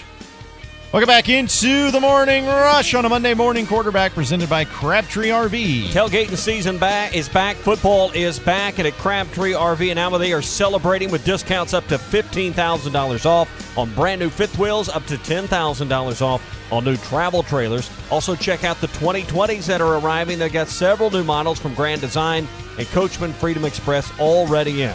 Crabtree RV in Alma, exit 13 off of I-40. It's right next door to the Cracker Barrel. It's where your family's dreams come true. Let's go to the Cherokee Casino hotline, 877-377-6963. Chadley's in Benton. What's going on, Chadley? How are y'all this morning? Pretty good, but you? Good. So, the quarterback situation. So, let's just say everything is equal between Hicks and Starkel. Starkel came in here, I guess, grasping the offense better than they may have even expected, which has caused sort of this competition because he's got the arm talent. I mean, you can watch, the videos of the practice and stuff. That ball comes out of his hand very quick, tight spiral almost every throw. And so wouldn't it be more advantageous for the Razorbacks to start Starkel this year to even look for next year, to give them a better chance next year of competing as opposed to Hicks, who's here just 1 year? Well, I think that's something that we've discussed and how it would make sense that if it ends up being Starkel, if Starkel is truly the better option, or at least they're tied or they're competing, to go with Starkel because you have that extra year with him. It would be more beneficial for Arkansas as a program for Chad Morris that if they had a choice where it was both of them were dead even and you had to make a decision, I would go with Starkel just because that extra year is going to be more beneficial than just having the 1 year with Hicks. Clay, we've talked about having that natural progression that Arkansas had when you went from Mallett, you knew it was Tyler Wilson. You went from Tyler Wilson to Brandon Allen to Austin Allen. They've lost their way a little bit on that natural progression at quarterback, it seems. Yeah, I think that all of that is true. And I saw the same thing play out last baseball season. Dave Van Horn played Casey Martin at shortstop over Jack Kinley, who's more than adequate to play shortstop, because he knew that he would have Casey Martin back for another year, and Jack Kinley was probably going to have a breakout year with the bat and be drafted and signed, and then you play him at shortstop. There's a learning curve there. You got Casey Martin coming back at shortstop, and there's something to that where your quarterback's going to be back, and you would, but you just got to make sure that he's the better choice for this year. You don't, if he's not the better choice for this year, you don't play him because he's your guy next year. You play to win right now. So until they're convinced that Hicks isn't or Starkel is, then I think that's why there's doubt. Yep. And that's why, I have a feeling they know. They probably were told yesterday, and we're going to hear it today. But I don't know which way they're going to go. And I could see it being either way. And I don't think there's a bad choice. We don't know all the stats, all of the data. They've put them in similar situations, over the last 4 weeks, and they should have an idea, but we don't know what that is. But I don't think that's the only reason why you do it. And you laid out his arm is, the ball comes out of his hand pretty good. It does with Hicks too, just not quite like Starkel's. The touch required in this offense in making sure you're throwing to the right spots and the right reads and the RPO, that's the most important thing. It's more important. In fact, Chad Morris told me in picking quarterbacks, arm strength is not the number one requirement. It is the ability to be accurate to the nth degree, and to be able to read those progressions in the RPO. And if Starkel can do that, then you can take advantage of that extra zip, for one or two throws. But by and large, that's not what's going to separate them. And it does with our eyes, because that's all we got. I mean, we're not coaches, and we're not, we're not seeing the practices, so we don't have anything else. So that's what we gravitate. This guy's got a little strong arm, so we pick him. Well, that's not but about 1% of what they're judging it on, and that's fair. I mean, we don't have anything else. So if we're going to comment, it's on what we do know. I think what Chadley's also asking there is, if all things being equal, is the second year for Starkel a consideration? And I think it is. If it's all equal, it has to be. If all things are equal, but it would be a million things would have to be equal. Then you've got that to throw in there, or the sum of a million things with the two of them. Because they're each going to have their strengths and weaknesses. But what does it all add up to? Because like you said, I think Starkel's arm may be stronger, but Hicks leads him in other maybe more accuracy or different things, other categories. The other part that just that maybe we don't get, and that we wouldn't unless we were inside the building, is that who's got the team? Yes, and that is a big part. Who's got that magic? The charisma, the guy that has the it factor. And I don't know which one it is because I'm not in that building.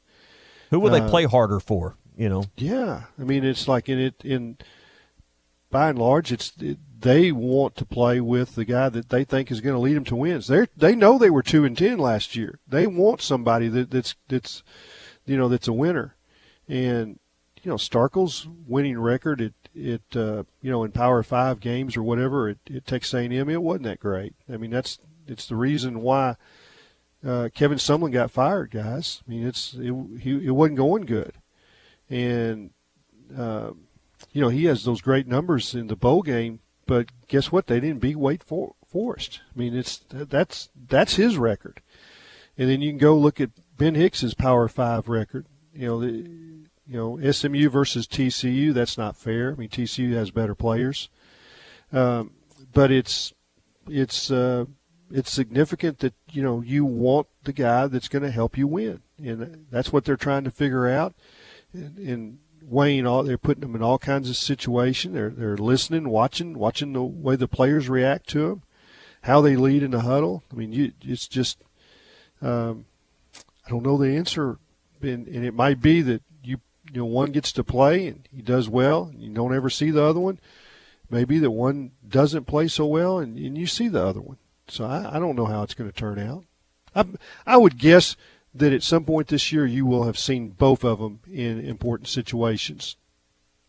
Hopefully that answered your question, Chadley. I know that we went really in depth there, but that's again why I feel like if Nick Starkel's not named the starting quarterback, if they don't go with Nick Starkel this year, that's why it's going to be viewed as kind of a disappointment to fans because of the fact that he does have that extra year. And if they're really this close and they ended up going with Ben Hicks over Nick Starkel, that's going to make people feel like, okay, either Nick Starkel is just not that good, or he's incapable of taking that next step, or it's meaning that Ben Hicks is just going crazy with it and is so good and ends up being the guy. Like I feel like it'd probably be more the first option there for fans, because they would see it as, hey, this is an opportunity for Starkel to take over for 2 straight years and really elevate the program, not where you have Ben Hicks play this year and then next year you got to start all over again with the quarterback competition. Yeah, John, I think you're on to something there, but I think it's a little simpler than that. I think that if they win, nobody's going to question anything. If they lose, everyone will question everything, including quarterback. It won't be just quarterback, though. They'll be questioning everything. And when you say win, you mean like 6, right?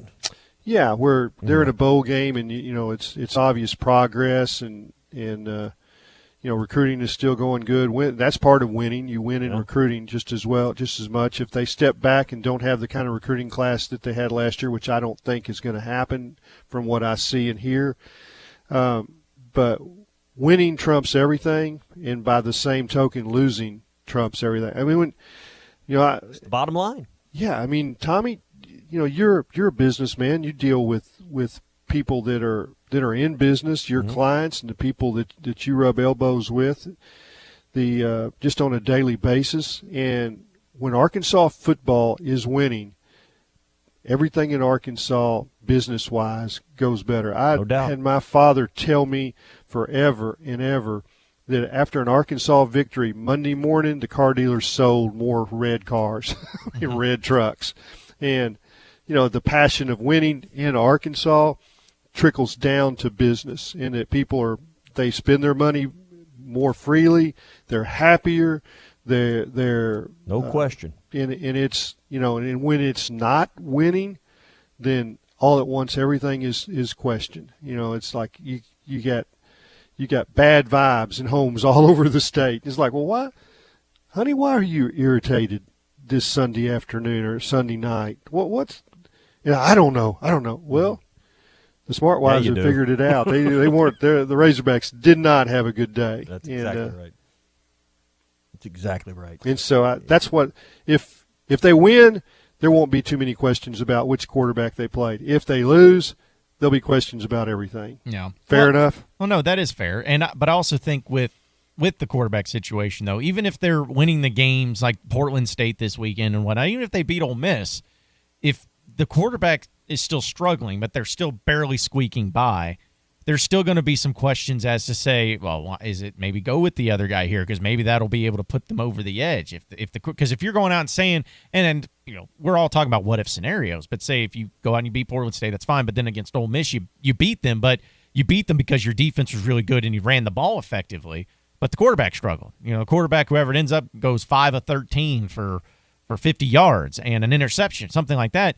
People are going to start questioning, all right, so they need to go with the other guy. This is why this quarterback situation is vital for Chad Morris, because if he doesn't get it right and doesn't get it right in the early get-go, then there is going to be people flying in all over the place. See, like, okay, obviously Chad Morris, is he having an issue with figuring out who's the best quarterback on his roster? Because he did it last year.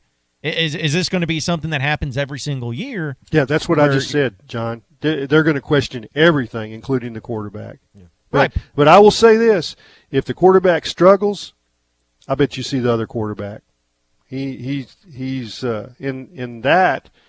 Whether you just said it, that's what he did last year. When the quarterback struggled, he got him out of there. Sometimes at halftime. I mean, it was okay. I'm not letting you do that another half. Didn't do it against North Texas. He did it against. He did it against Colorado State, and that didn't work. Yeah. So he did do it, and then he let I think the question then was, well, maybe I should have left one guy in too long. Yeah.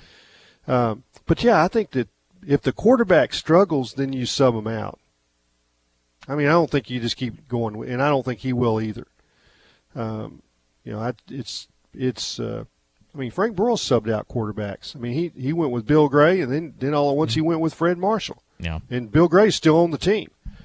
And he won a national championship because that's what he did. Yeah. I mean, he had a gut feeling that Fred Marshall, he had Joe Ferguson and Bill Montgomery, and I think there were a lot of people who wanted to see Joe Ferguson, but he stuck with Bill Montgomery for 3 years. Mm-hmm. So I mean, that is how you handle quarterbacks is the toughest thing for a head coach. And what we know about Chad Morris, he's been really good with quarterbacks until last year. Well, and I thought that was a blip caused by below average talent. Mm-hmm. And that's what Razorback fans are hoping for. And if they, like you said, Clay, though, if they start winning, then no one's going to care. No one's going to be worried about it. They're not going to be questioning as long as they win. Buying new red cars. That's right. That's right. I'll buy me a new red truck. That's for sure. So we'll continue our conversation with Clay Henry, Hogs Illustrated publisher.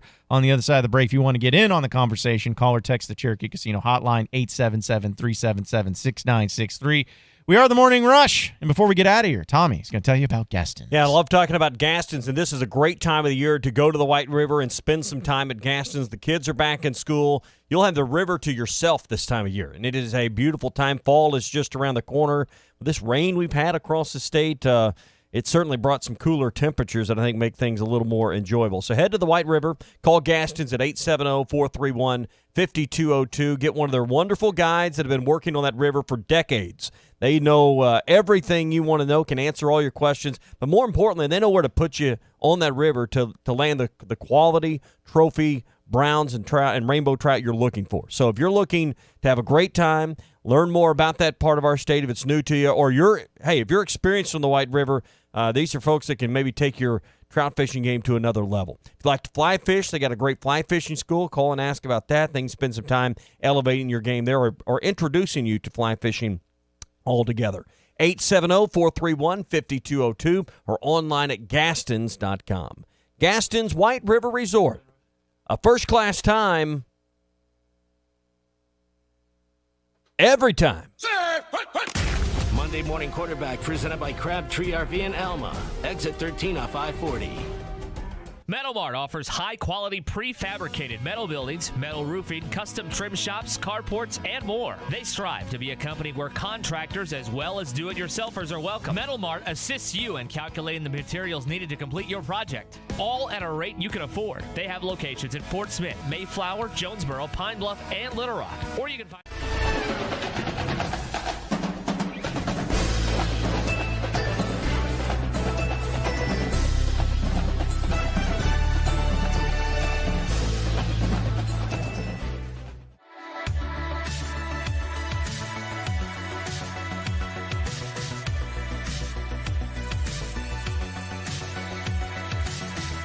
Hello, my name is Sean Brazel. I'm with the Fence Man and Quantum Property Services. I'm here to give you the brass tacks and hard facts of what encompassing all of your property needs are. We can help you with your real estate, your property management, your construction, and your money. Hi, I'm Andy, Money Talks Knox. I'm here to talk to you about maximizing your return on your investment and also helping you get creative with your financing. Please, when you think of Quantum Property Services, Inc., give us a call at 479-434-6860. That's 479-434-6860. I'm Andy, Money Talks Knox. brass tacks, hard facts.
Hello, my name is Sean Brazel. I'm with the Fence Man and Quantum Property Services. I'm here to give you the brass tacks and hard facts of what encompassing all of your property needs are. We can help you with your real estate, your property management, your construction, and your money. Hi, I'm Andy, Money Talks Knox. I'm here to talk to you about maximizing your return on your investment and also helping you get creative with your financing.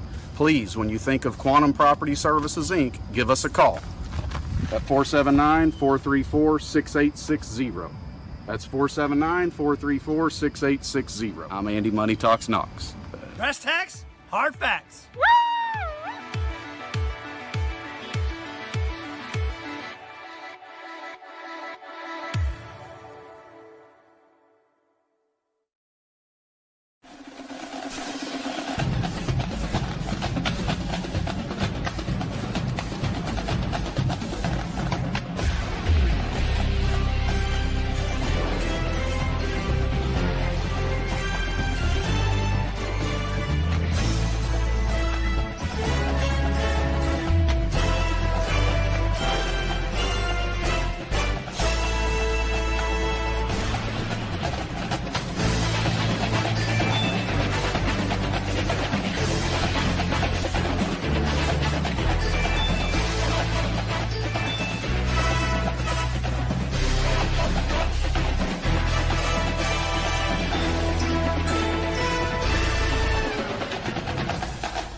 Hello, my name is Sean Brazel. I'm with the Fence Man and Quantum Property Services. I'm here to give you the brass tacks and hard facts of what encompassing all of your property needs are. We can help you with your real estate, your property management, your construction, and your money. Hi, I'm Andy, Money Talks Knox. I'm here to talk to you about maximizing your return on your investment and also helping you get creative with your financing. Please, when you think of Quantum Property Services, Inc., give us a call at 479-434-6860. That's 479-4...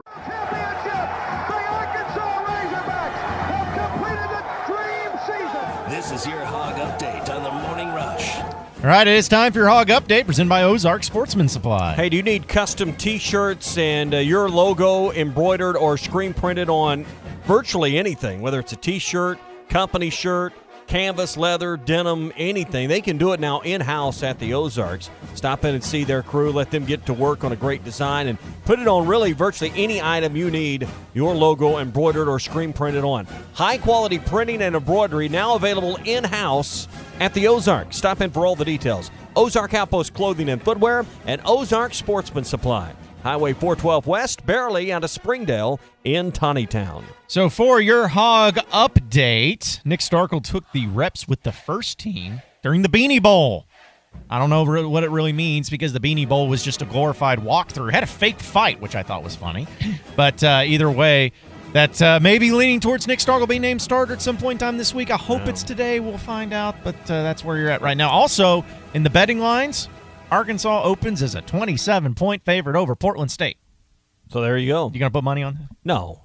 Well, I don't bet on sports, number of course one. Not, but, of course not. But number two, that would be a game I'd just steer clear of based on the fact that we don't have as much information as we'd like to think we do. If you bet that game, you're betting on emotion. Yeah. Not logic at this point. Yeah, because that's a pretty low line, honestly, for an SEC team going up against a Big Sky team, I think is what you said, conference they're in. Big Sky. So, yeah, that's not really a good look there. But I don't know. Clay, are you a betting man? Would you put money on that? Only time I bet would be when I play golf against you, John, and then I would bet a paycheck. Oh, okay. So, hey, did you play in that Bob You would have to match two paychecks against my one paycheck. Yeah, well, that's the thing is like you and Tommy got the money on this show, but luckily I got the brains. You know, we got to make that work. So we have the money and the looks. You definitely have the looks. I got the looks. I mean, you're the sassy dog. Man. What else can I say? Yeah, well, that's the thing, Clay. With you and Tommy, with y'all's money, you could spit on the microphones if you wanted to. That's how powerful you are, and that's how much you mean to the show. And don't you forget it. That's right. Hey, I know my role. I know my place. No, but I don't bet. I'm not a betting guy, and I don't even bet in golf anymore. Because I don't play golf. Yeah. But yeah, I'm not a gambler. It's like the horse races are kind of lost on me. It's a people watching thing. I watch the horses and watch the people, but I don't go to the windows. Yeah, well, that's probably smart. I don't do that either because I know I would lose. I'd be a loser in the gambling game. That is for sure. We got so much more coming up on the other side of the break. But you're a winner in life, John. You're a winner in life. Was it the champion of life? You're a champion of life. Champion of life. Thanks, Butch Jones. More of the Morning Rush coming up.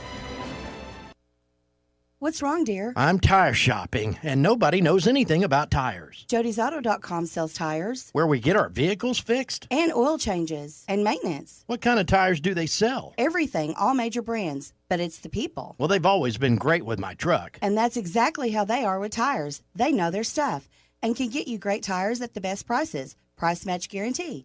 You can see all the tires on their website, Jody'sAuto.com. Free flat repair and free road hazard. And how do you know all this? Because women understand two things a whole lot better than men: convenience and trust. Jody'sAuto.com. Maximizing your return on your investment and also helping you get creative with your financing. Please, when you think of Quantum Property Services, Inc., give us a call at 479-434-6860. That's 479-434-6860. I'm Andy Money Talks Knox. Brass tacks, hard facts.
Hello, my name is Sean Brazel. I'm with the Fence Man and Quantum Property Services. I'm here to give you the brass tacks and hard facts of what encompassing all of your property needs are. We can help you with your real estate, your property management, your construction, and your money. Hi, I'm Andy, Money Talks Knox. I'm here to talk to you about maximizing your return on your investment and also helping you get creative with your financing.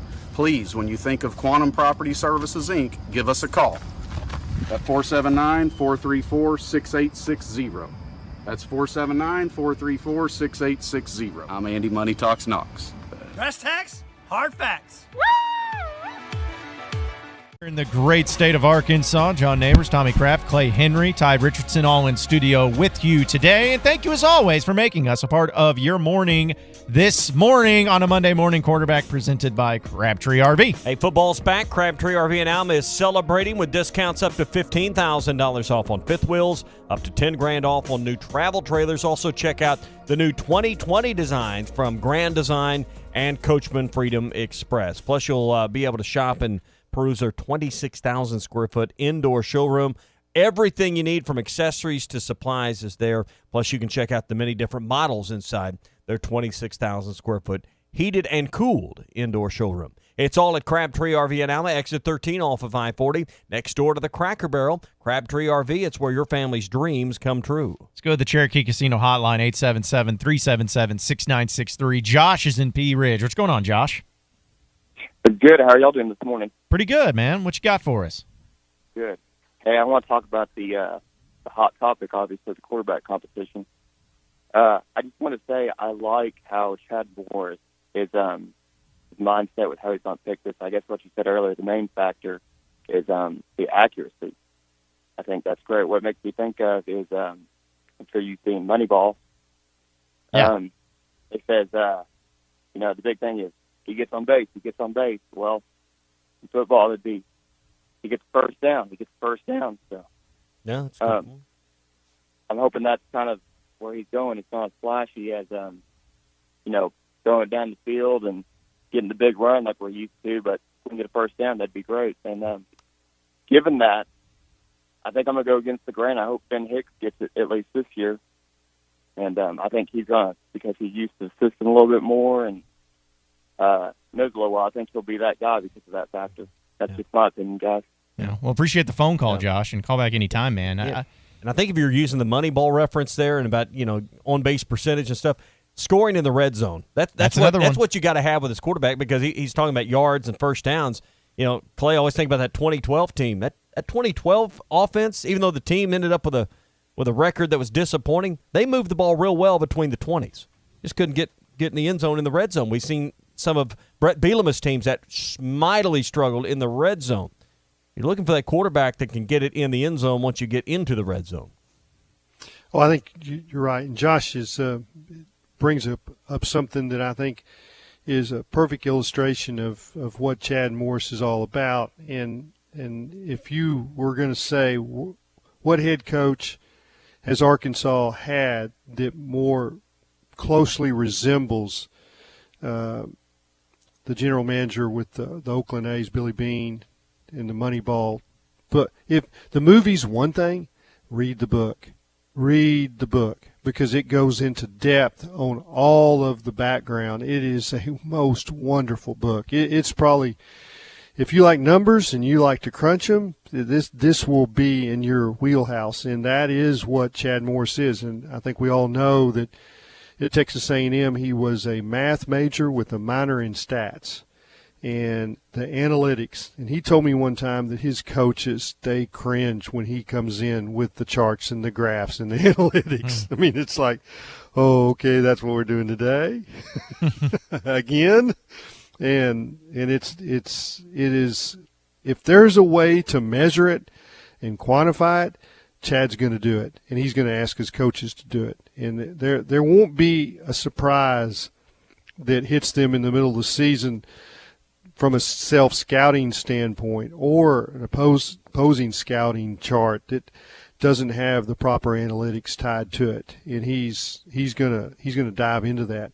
So you can trust that what they've done over the last 4 weeks is that they've analyzed and they have statted all the different situations, and they've given them similar situations, similar plays, similar. They've prodded it and pushed it and kneaded it every way that you can. Like you're making a pizza dough. I mean, it's every way you can turn it and stretch it to when you put that pizza in the oven, that crust is going to turn out right. That's what they've done with the quarterbacks. Well, and I think another thing that we could bring into when you talk about just getting the first downs and whatnot is you think about, like, it's not going to be the sexiest thing because everybody loves big plays, don't get me wrong. And if they can go for big plays, for big yardage and get touchdowns, I think everyone's going to be completely fine with that. But if you're able just to get that consistency to where you drive down the field and you're getting those first downs and getting them frequently, it can really wear down a defense, not only mentally but physically as well. And at the end, and in the fourth quarter, it's going to be about, which team blinks the most, and it's all about mental toughness and everything. And I feel like if you're able to wear down some of these opposing defenses in that regard, that's going to go a long way as well, to where they have no answer for you.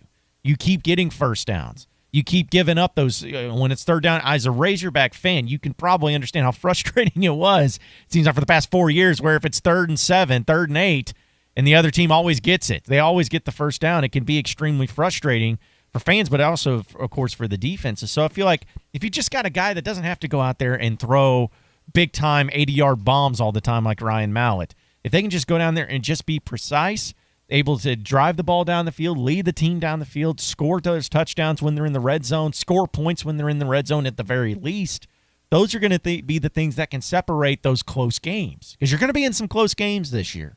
I think Ole Miss is going to be a close game. I think you can win that, but it's going to be close.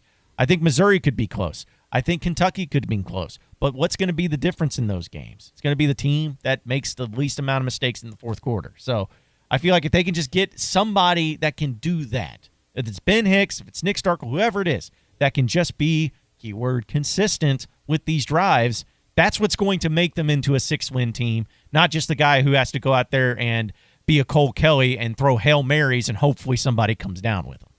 Yeah, I think you're right, John. I mean, I think you nailed it, and well done there. I think that the quarterback that has a mesh with a receiver that they can trust those guys to be on the same page on third down. And now you got to get to 3rd and 5. It can't be 3rd and 12 like it was last year. They've got to do better on 1st and 2nd down.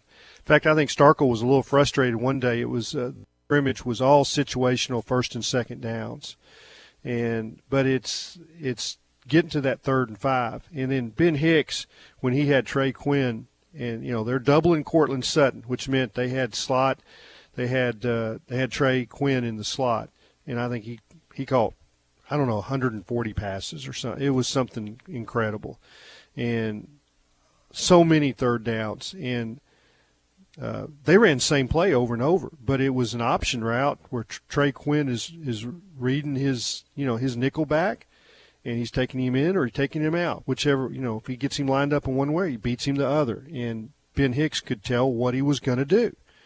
And that's the mesh, and that's the quarterback that's going to, he's going to be the third, I call him the third down executioner, and that he kills the other team. And if you can win third down, and if it's 3rd and 3 and 3rd and 5, well then yeah, and it gets to be fun.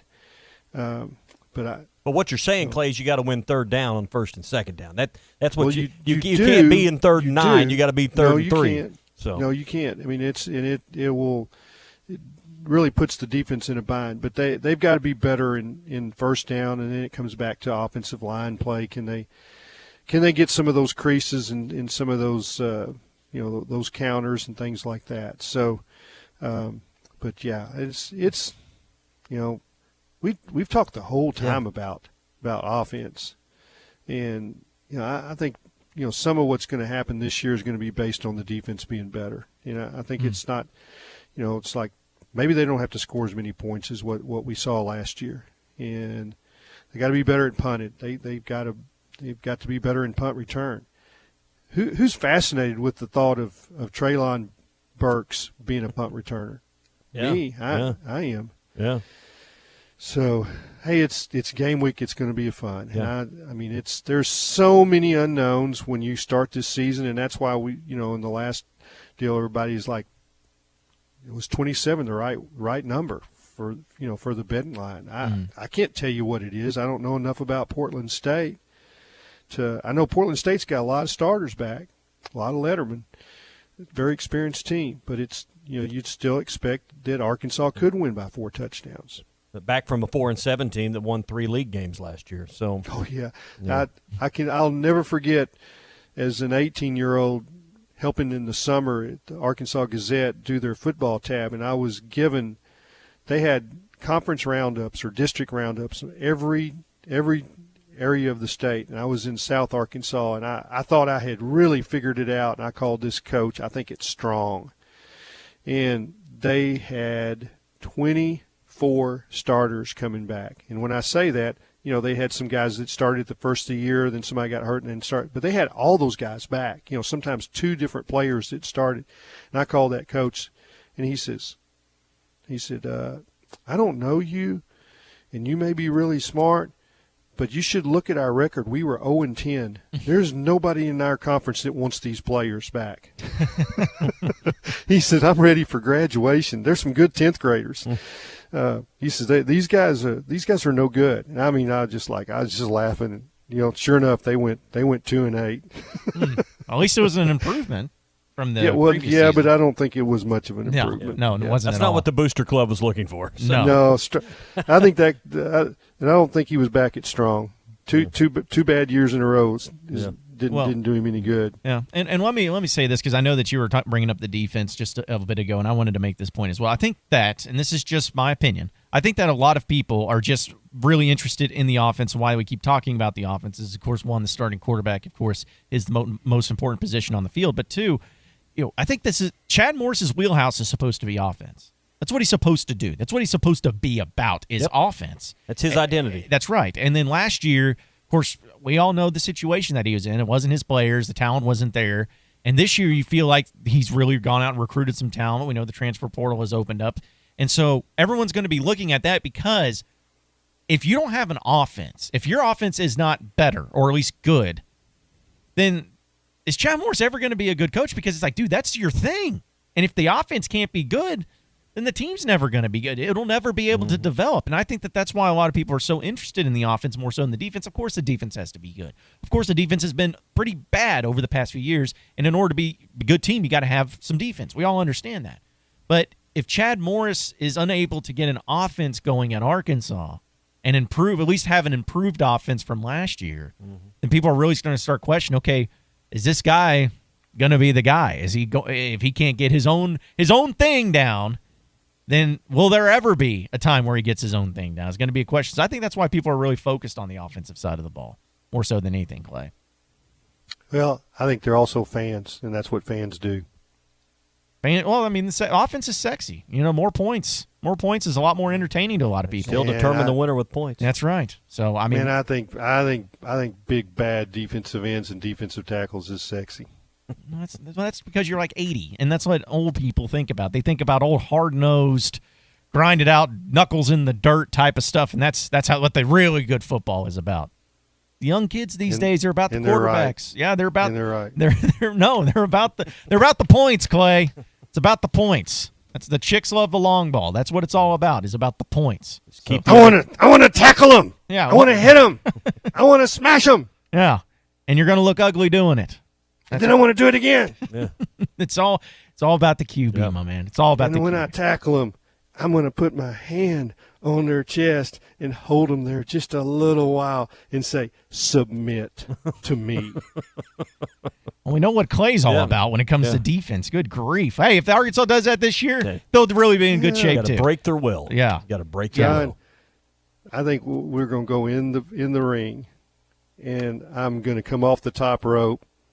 And I mean, it will be ugly, and you will submit. Yeah.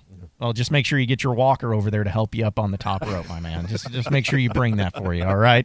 We got to take a commercial break here on the Morning Rush. 877-377-6963 is the number to call or to text into the Cherokee Casino hotline. We are the Morning Rush, and we are brought to you by Burton Pools and Spas. Yeah, the Endless Pools Rock and Roll event goes through Labor Day, September 2nd. Free music and resistance bands with the purchase of an Endless Pool fitness system or swim cross exercise system. This is a great upgrade with the free music and the bands. It's $1,229, and it's yours included at no extra charge right now during this Rock and Row event. Endless pools are a great way to improve your fitness, relieve pressure in your body, melt away the stress of daily life. A great choice for your backyard and your family. Find out more online at BurtonPools.com. See them for yourself at Burton Pools and Spas in Fort Smith and in Springdale. Burton Pools and Spas, your source for backyard fun.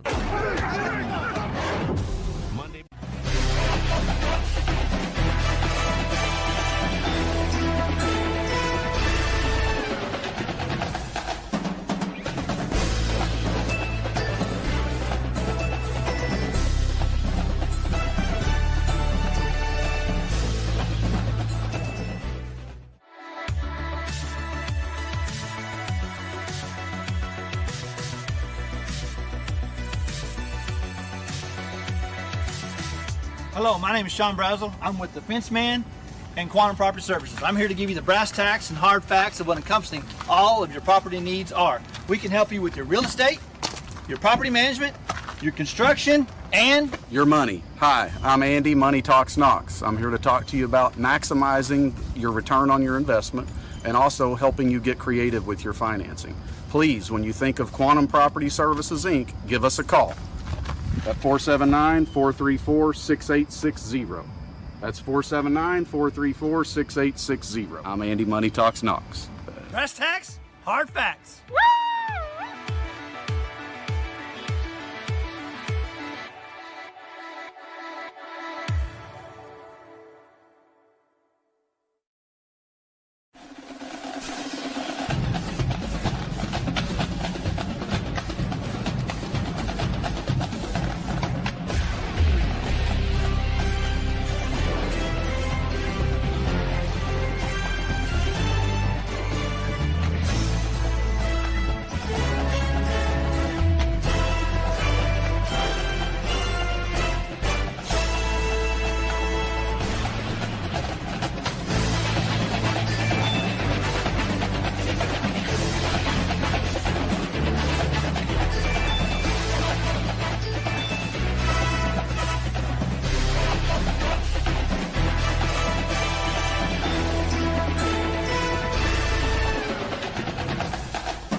Hello, my name is Sean Brazel. I'm with the Fence Man and Quantum Property Services. I'm here to give you the brass tacks and hard facts of what encompassing all of your property needs are. We can help you with your real estate, your property management, your construction, and your money. Hi, I'm Andy, Money Talks Knox. I'm here to talk to you about maximizing your return on your investment and also helping you get creative with your financing. Please, when you think of Quantum Property Services, Inc., give us a call at 479-434-6860. That's 479-434-6860. I'm Andy, Money Talks Knox. brass tacks, hard facts.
SEC update on the Morning Rush. All right, it's time for your SEC update presented by Ozark Outpost Casual Clothing and Footwear. Yeah, if you're looking for a place that can do custom T-shirts for you, put your company logo on a golf shirt, or maybe you're looking for holiday items with your company logo on them, stop in and see them at the Ozarks. They now have high-quality, custom-printed T-shirts and embroidery on basically anything you want, and they do it in-house. They bought the machinery, they got the people with the know-how, and they can put your logo on T-shirts, canvas, leather, denim, really about anything. High-quality printing and embroidery, now available in-house at the Ozarks. That's Ozark Outpost Clothing and Footwear and Ozark Sportsman Supply off Highway 412 West, barely out of Springdale in Tawnytown. So for your SEC update, Florida opened up their season in a Week 0 victory over Miami, 24-20, one of the ugliest games I've ever seen, but plenty of people were there to watch it, a 4.1 overnight rating in college football. I mean, that's Tommy, you know what's funny? That's more than most of the NBA playoff series this past year. It's almost like people enjoy college football for some reason. Yeah. I don't get and it. It'll just get better as people, plan their whole Saturdays around, games beginning at 11 in the morning and going till well after 11 at night. That's right. And also, this happened on Friday, so we didn't get a chance to talk about it, but Mississippi State got hit with some NCAA sanctions. I read about in football and in men's basketball. Apparently, it's illegal, according to the NCAA, to have other people taking your test for you. So some of the academic tutors were doing some of the work for the students. And here's the thing. At a $5,000 fine plus 1% of their football and basketball revenue. And that gets glossed over because people want to talk about there was a couple scholarships in each sport. There was some reductions in recruiting visits both on campus, the amount the coaches could leave for. And that's what people focus on. But, Clay, you start figuring up what 1% of your football and basketball revenue is, plus the 5,000. The 5,000 is nothing. That's a speeding ticket. The 1%, that was a huge amount that I don't think a lot of people are talking about that State's going to lose. Yeah, I mean it's money talks, right? Yeah, and I think that's the NCAA is trying to figure out what will make an impact, and it's a fine like that is significant, and but yeah, it's just the one thing that the NCAA does not like is when somebody does your work in academics. It's like it's the core of what education is all about, and if that's broken, but for the life of me, I cannot understand what happened at North Carolina that got glossed over. I mean, that was what 8 to 10 years ago, and it was courseworks that basically were nothing. They made up classes. Like, what is that? But they got around it because, in my understanding of it, because there was actually that class, even though it was basically a made-up course. It was a course. It was a course nonetheless. Yeah. Because they fulfilled the assignment requirements. Right, because there was actually a course with assignment and a syllabus. Even though it was bogus and baloney, they made it work. I think the big question is coming from Missouri and their fans. They're like, hey, what the crap? Yeah. They were doing something similar. We came clean, and you give us a postseason ban, and all they have to do is give up some money, which I understand it's a lot of money, but I think fans a lot of players lost some games, too. There's going to be a lot of suspensions. Yeah, 8-game suspension for 10 players. Mississippi State. Guess who their 9th game is against? The Arkansas Razorbacks. Perfect timing. Funny how that I'm works telling out. you, it's amazing how it all works out. 877-377-6963 is the Cherokee Casino hotline to text or call in. More the morning.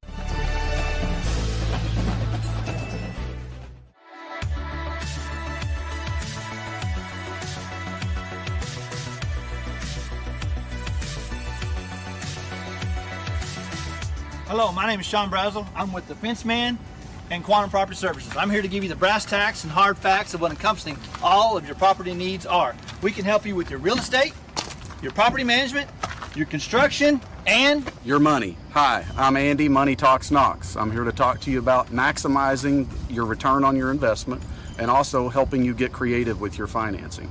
Please, when you think of Quantum Property Services, Inc., give us a call at 479-434-6860. That's 479-434-6860. I'm Andy, Money Talks Knox. brass tacks, hard facts.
Hello, my name is Sean Brazel. I'm with the Fence Man and Quantum Property Services. I'm here to give you the brass tacks and hard facts of what encompassing all of your property needs are. We can help you with your real estate, your property management, your construction, and your money. Hi, I'm Andy, Money Talks Knox. I'm here to talk to you about maximizing your return on your investment and also helping you get creative with your financing.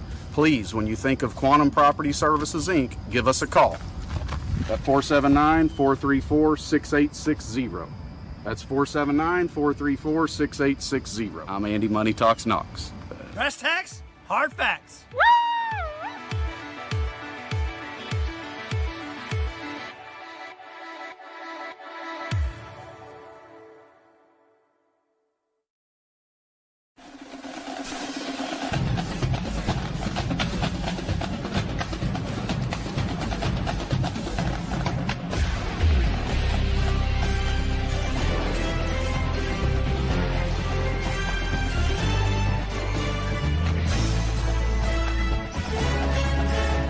Rush.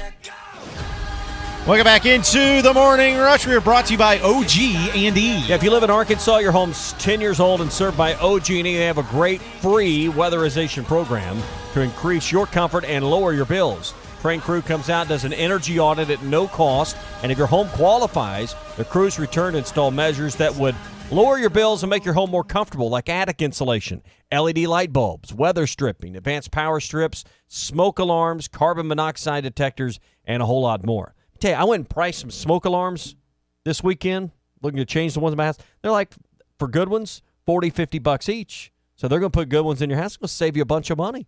So check this out. Call them free, 1-800-272-9741. It's OG&E's free home weatherization program, 1-800-272-9741. By the way, the final two segments here in the show are going to be fun ones. Not this segment. This segment's not going to be fun. It's going to be the next segment when it actually gets fun. Because as we do every Monday, it's always the best and the worst of the weekend, which I guess we could do in an extent. But I wanted to switch it up a little bit today with the game season opener, not home opener, but just season opener in general coming up for the Razorbacks.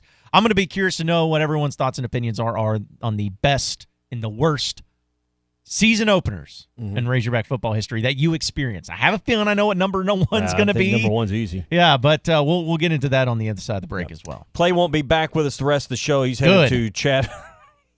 He's headed to Chad Morris's press conference a little bit later on around lunchtime. So Clay will probably pop in middle of the week, but be back for Friday for the full last 2 hours. The full last 2 hours. That doesn't even make sense. Well, I mean, there the is last a full, 2 hours. The full last two. Yeah, he'll be here 2 hours. 7 to 9 on Friday, getting you ready for the game the next day. Yeah, so looking forward to that as well. Also, I wanted to do it on this week because obviously since we don't do a show on the weekends, it would have made this particular countdown kind of be awkward.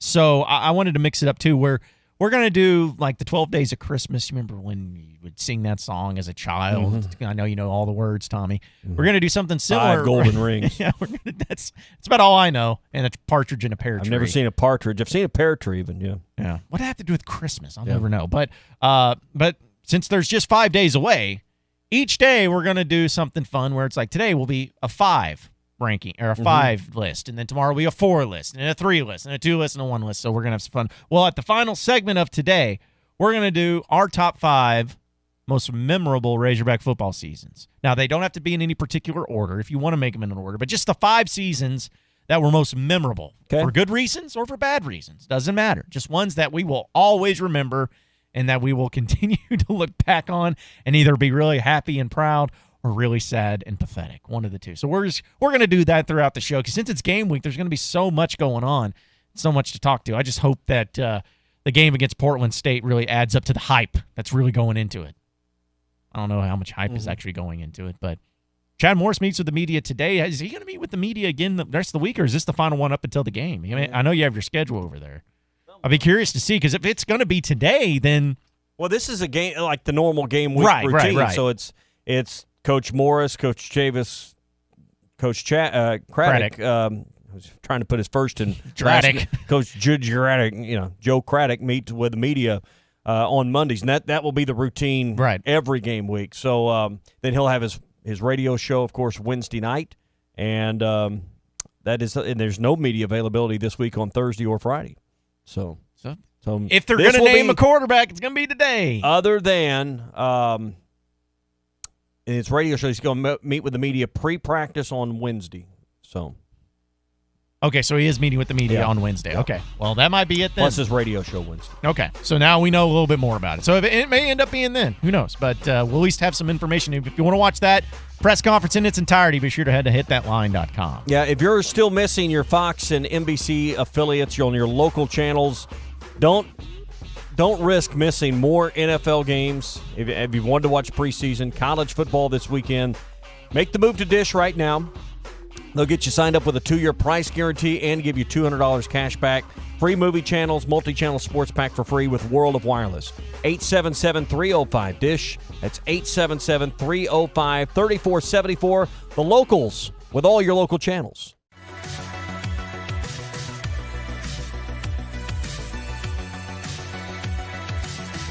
Hello, my name is Sean Brazel. I'm with the Fence Man and Quantum Property Services. I'm here to give you the brass tacks and hard facts of what encompassing all of your property needs are. We can help you with your real estate, your property management, your construction, and your money. Hi, I'm Andy, Money Talks Knox. I'm here to talk to you about maximizing your return on your investment and also helping you get creative with your financing. Please, when you think of Quantum Property Services, Inc., give us a call at 479-434-6860. That's 479-434-6860. I'm Andy, Money Talks Knox. brass tacks, hard facts.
Hello, my name is Sean Brazel. I'm with the Fence Man and Quantum Property Services. I'm here to give you the brass tacks and hard facts of what encompassing all of your property needs are. We can help you with your real estate, your property management, your construction, and your money. Hi, I'm Andy, Money Talks Knox. I'm here to talk to you about maximizing your return on your investment and also helping you get creative with your financing.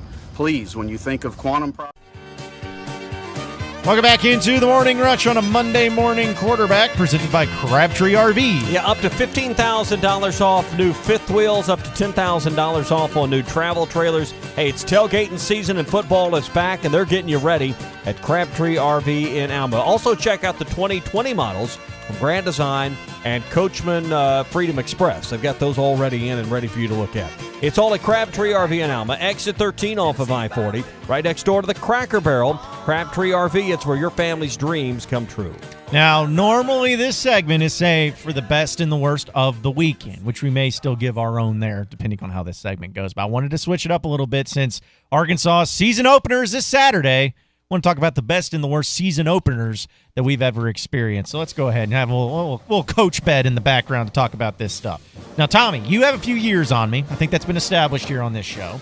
So you may have a different answer, or at least be able to remember particular games in their season openers a lot better than I would. Mm-hmm. But I'll go ahead and I will kick it off with the best season opener I remember. And people are going to think this is weird, but I don't care. The best season opener for me was USC in 06.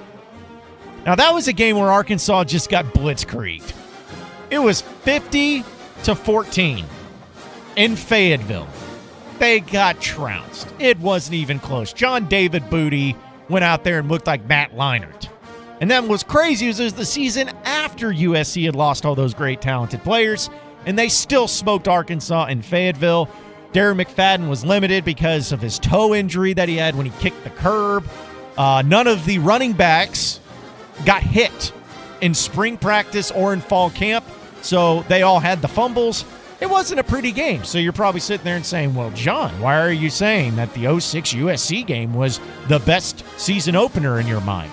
Well, the reason is because, and I'm going into hindsight here, at the time when it was 44-7, after you'd seen Robert Johnson play, you had seen, I think Casey Dick came in that game too, but you had seen Robert Johnson for the most part.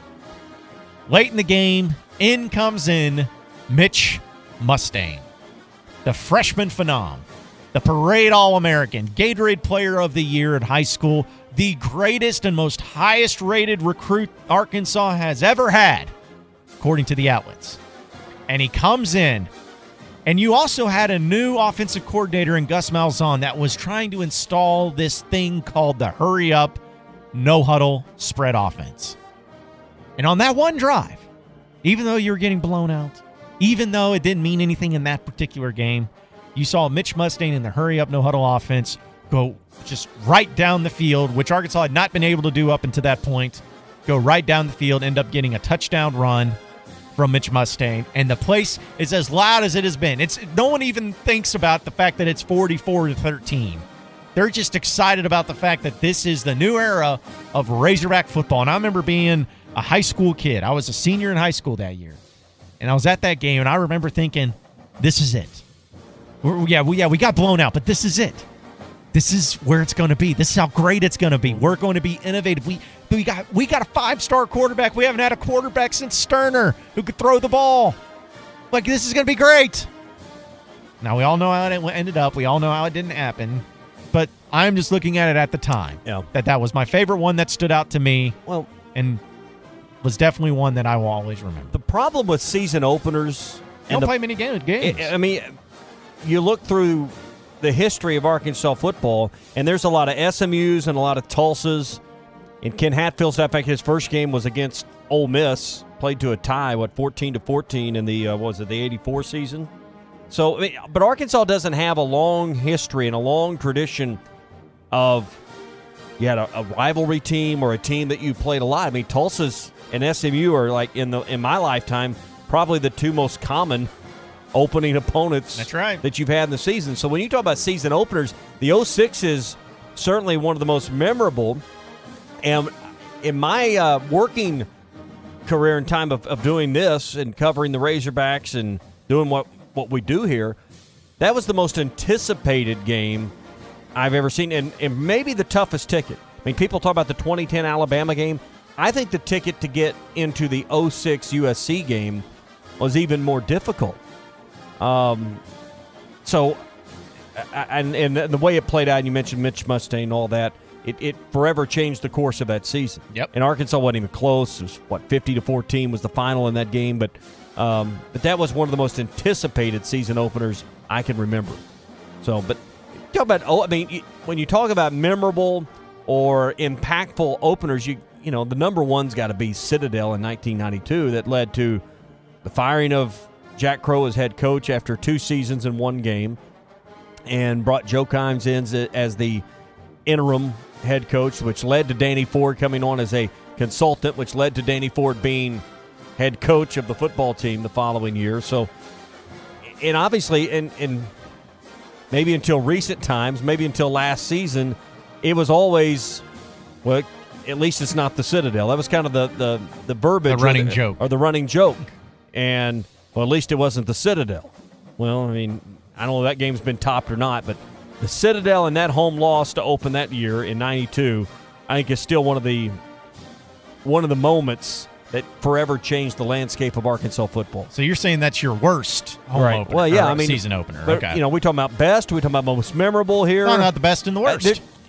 That's got to be the worst, but it forever changed the course of the season. Arkansas just doesn't have a long, in my lifetime at least, playing great opponents week one. I think about Petrino and what was it, Western Illinois? Yeah. Was it 29-13 26. It's like 26-22. It was something. close. It was a close game, and not a game you expected to be great. I mean, Bielema had that trip. They went down to Auburn to open the year, 2014, and that was an SEC network deal where they worked that game out early to be on. And Arkansas was right in it at halftime and just ran out of gas. But that was a fun offseason because it built up to that. But I just wish there were better opening games of the year for us to talk about in the history of this program. But in my lifetime, it's been, a few Ole Miss games back in the Hatfield days, a lot of SMU and Tulsas and other also-rans that have opened the schedule. Yeah, and here's the thing, though. I understand that. And sometimes it can be just one that you personally experience. Like, for instance, another great one that I enjoyed was in 2002 against Boise State. You won 41-14. Yep. It wasn't anything crazy. It wasn't anything that, oh, my goodness, this Boise State team's electric. It wasn't that.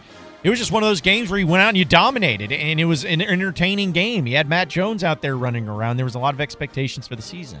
But if I want to switch it up, because I want to give my worst, because I know the 92 is everyone's worst. Completely understand. By far and away. But I was alive, but I wasn't old enough to completely appreciate and remember the Citadel game. Maybe that's a good thing that I was unable to remember that. But saved you a lot of money on therapy. I can only imagine. But the one I will have to say that would be my worst home opener is in 2001. Now, Arkansas actually won this game. They won this game. But I will never forget Thursday night, War Memorial Stadium, UNLV. You won 14-10. Right. And it was coming off of the year where UNLV had just beaten you in the Vegas Bowl. Like, badly. I was at that game, too. Yeah. So you remember that, hey, playing this team again, it's like you need to get a little revenge. And it was an absolutely atrocious game. It was awful. I think Zach Clark was in there that was playing. This was before they had really got going with Matt Jones because he played later in that season. But the quarterback situation was a mess. The offense was a mess. Funny you bring that up. I went over to eat Saturday night at Catfish Kitchen, and Adam Daly, who was on that team. Oh, yeah. Was mentioned. He said, I almost texted you when we were trying to go through the quarterbacks, and the one, who the one we left out was? Jared McBride. Oh, yeah. We were talking about the quarterback, or the game with three different quarterbacks getting in. He was on that team? Yeah. We sure? That's what Daly was telling me. He was on that team. He would know. He would know. Okay. Well, yeah, I thought he was more of the starter. Because he was talking about when he went through it with Zach Clark and Robbie Hampton and Jared McBride, and that's when they had to go get Rutledge. Oh, okay. So for some reason I thought it was Gary Shears that year. They got three quarterbacks hurt. Jeez, yeah. So, and it was all later in that season, too. In that one game. Yeah, but UNLV was bad. And the only reason you won is because Lawrence Richardson got a pick six late in the game. You would have lost to UNLV again in the home opener. So that was the worst one, at least that I remember, because I'm like, this is atrocious. And people were really starting to question Houston Nutt at that time, too. That was the season before Matt Jones got going later in the year. I believe it was against Auburn, where they ended up blowing out Auburn, who was number 17 in the country. That's where they really got it going, too. So that was had to be my worst opener. Do you have a best opener, Tommy, at all? Like one that you remember well for any reason? You probably have to go back to maybe some of them Ole Miss games with Hatfield. I remember, I guess one of the seasons that, the 88-89 season when I was a kid really stand out to me. You were conference champions. I really like watching Quinn Grovey play. Remember him, I think it was 89. They went down to A&M and won. And I remember my dad explaining to me the 12th man and what all that meant and how big that game was and the Cotton Bowl on the line.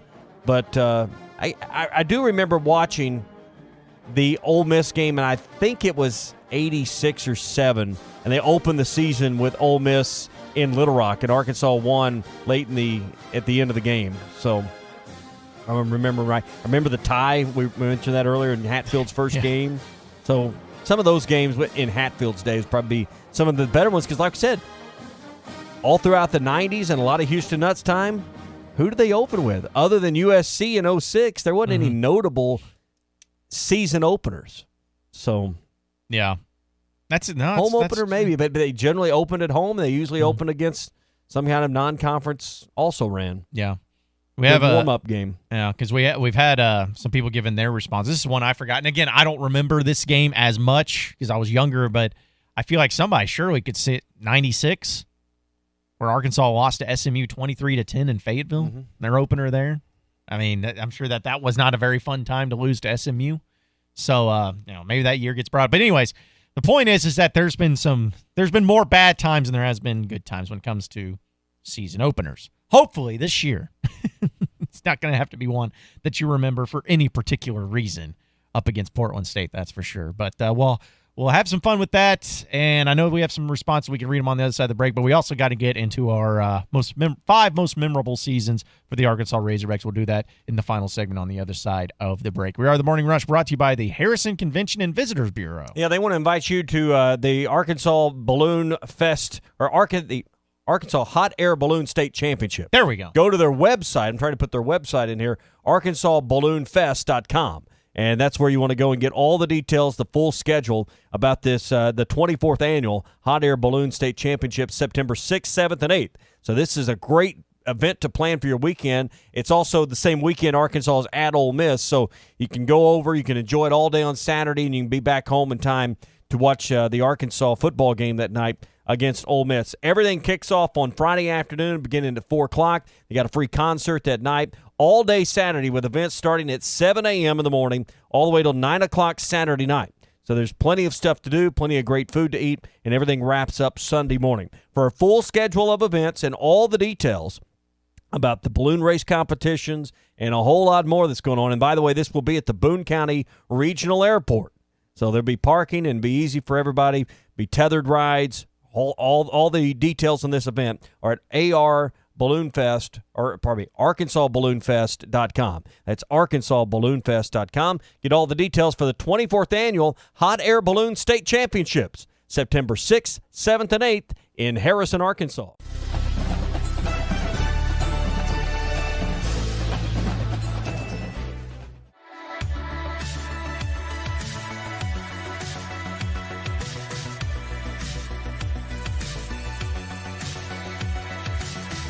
Hello, my name is Sean Brazel. I'm with the Fence Man and Quantum Property Services. I'm here to give you the brass tacks and hard facts of what encompassing all of your property needs are. We can help you with your real estate, your property management, your construction, and your money. Hi, I'm Andy, Money Talks Knox. I'm here to talk to you about maximizing your return on your investment and also helping you get creative with your financing. Please, when you think of Quantum Property Services, Inc., give us a call at 479-434-6860.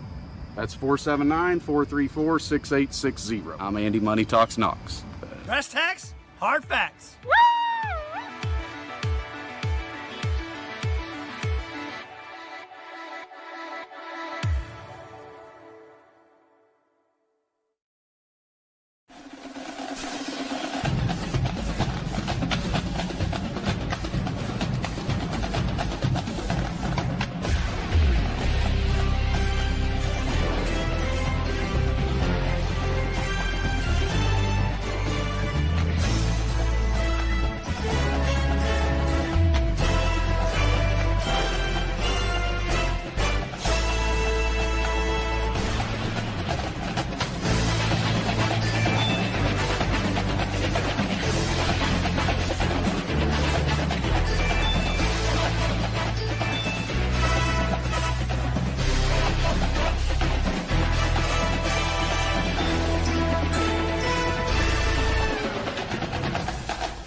Hello, my name is Sean Brazel. I'm with the Fence Man and Quantum Property Services. I'm here to give you the brass tacks and hard facts of what encompassing all of your property needs are. We can help you with your real estate, your property management, your construction, and your money. Hi, I'm Andy, Money Talks Knox. I'm here to talk to you about maximizing your return on your investment and also helping you get creative with your financing. Please, when you think of Quantum Property Services, Inc., give us a call at 479-434-6860. That's 479-434-6860. I'm Andy, Money Talks Knox. brass tacks, hard facts.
Hello, my name is Sean Brazel. I'm with the Fence Man and Quantum Property Services. I'm here to give you the brass tacks and hard facts of what encompassing all of your property needs are. We can help you with your real estate, your property management, your construction, and your money. Hi, I'm Andy, Money Talks Knox. I'm here to talk to you about maximizing your return on your investment and also helping you get creative with your financing. Please, when you think of Quantum Property Services, Inc., give us a call at 479-434-6860. That's 479-434-6860. I'm Andy, Money Talks Knox. brass tacks, hard facts.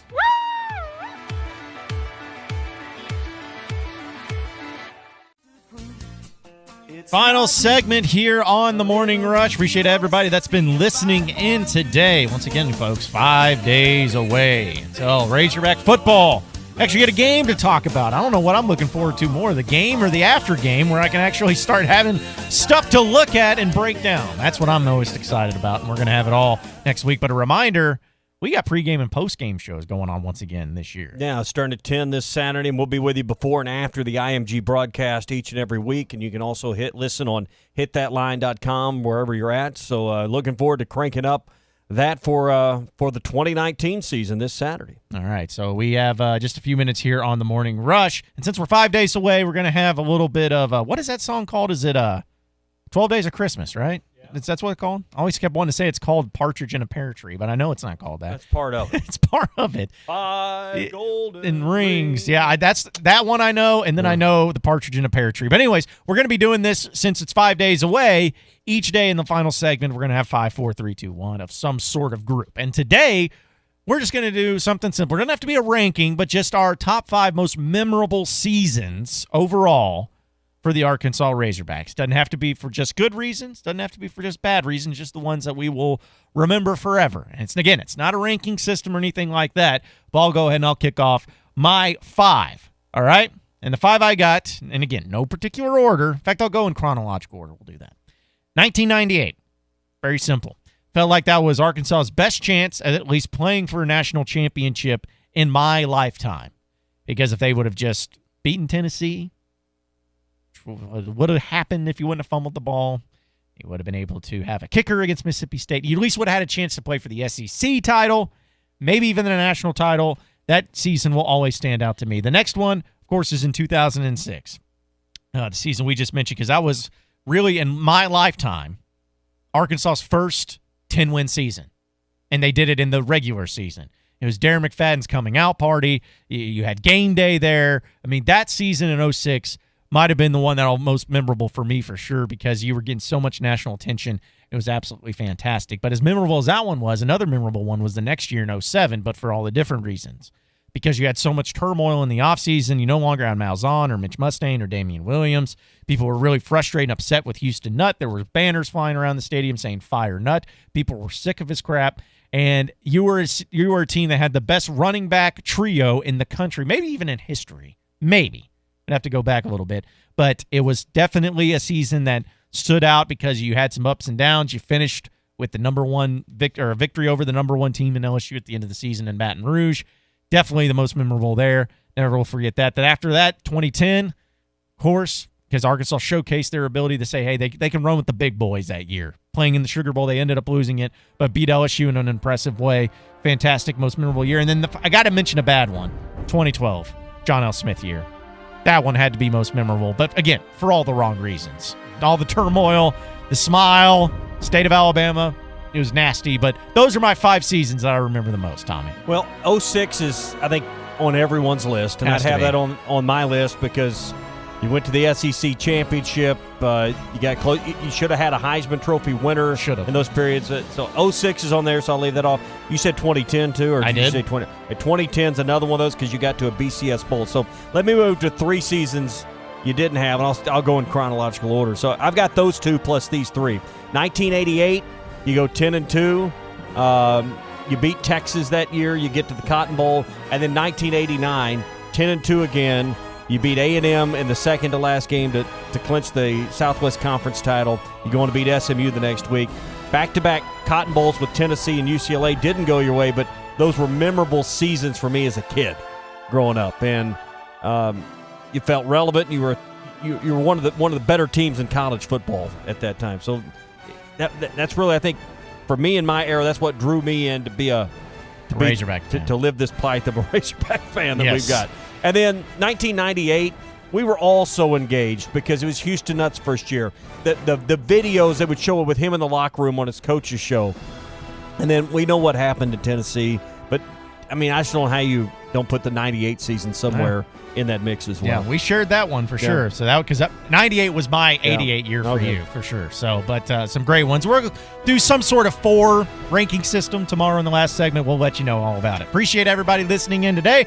For Tommy Kraft and Ty Richardson, Clay Henry, I'm John Neighbors. Same sports show, same sports channel tomorrow morning. Have a great day, everybody.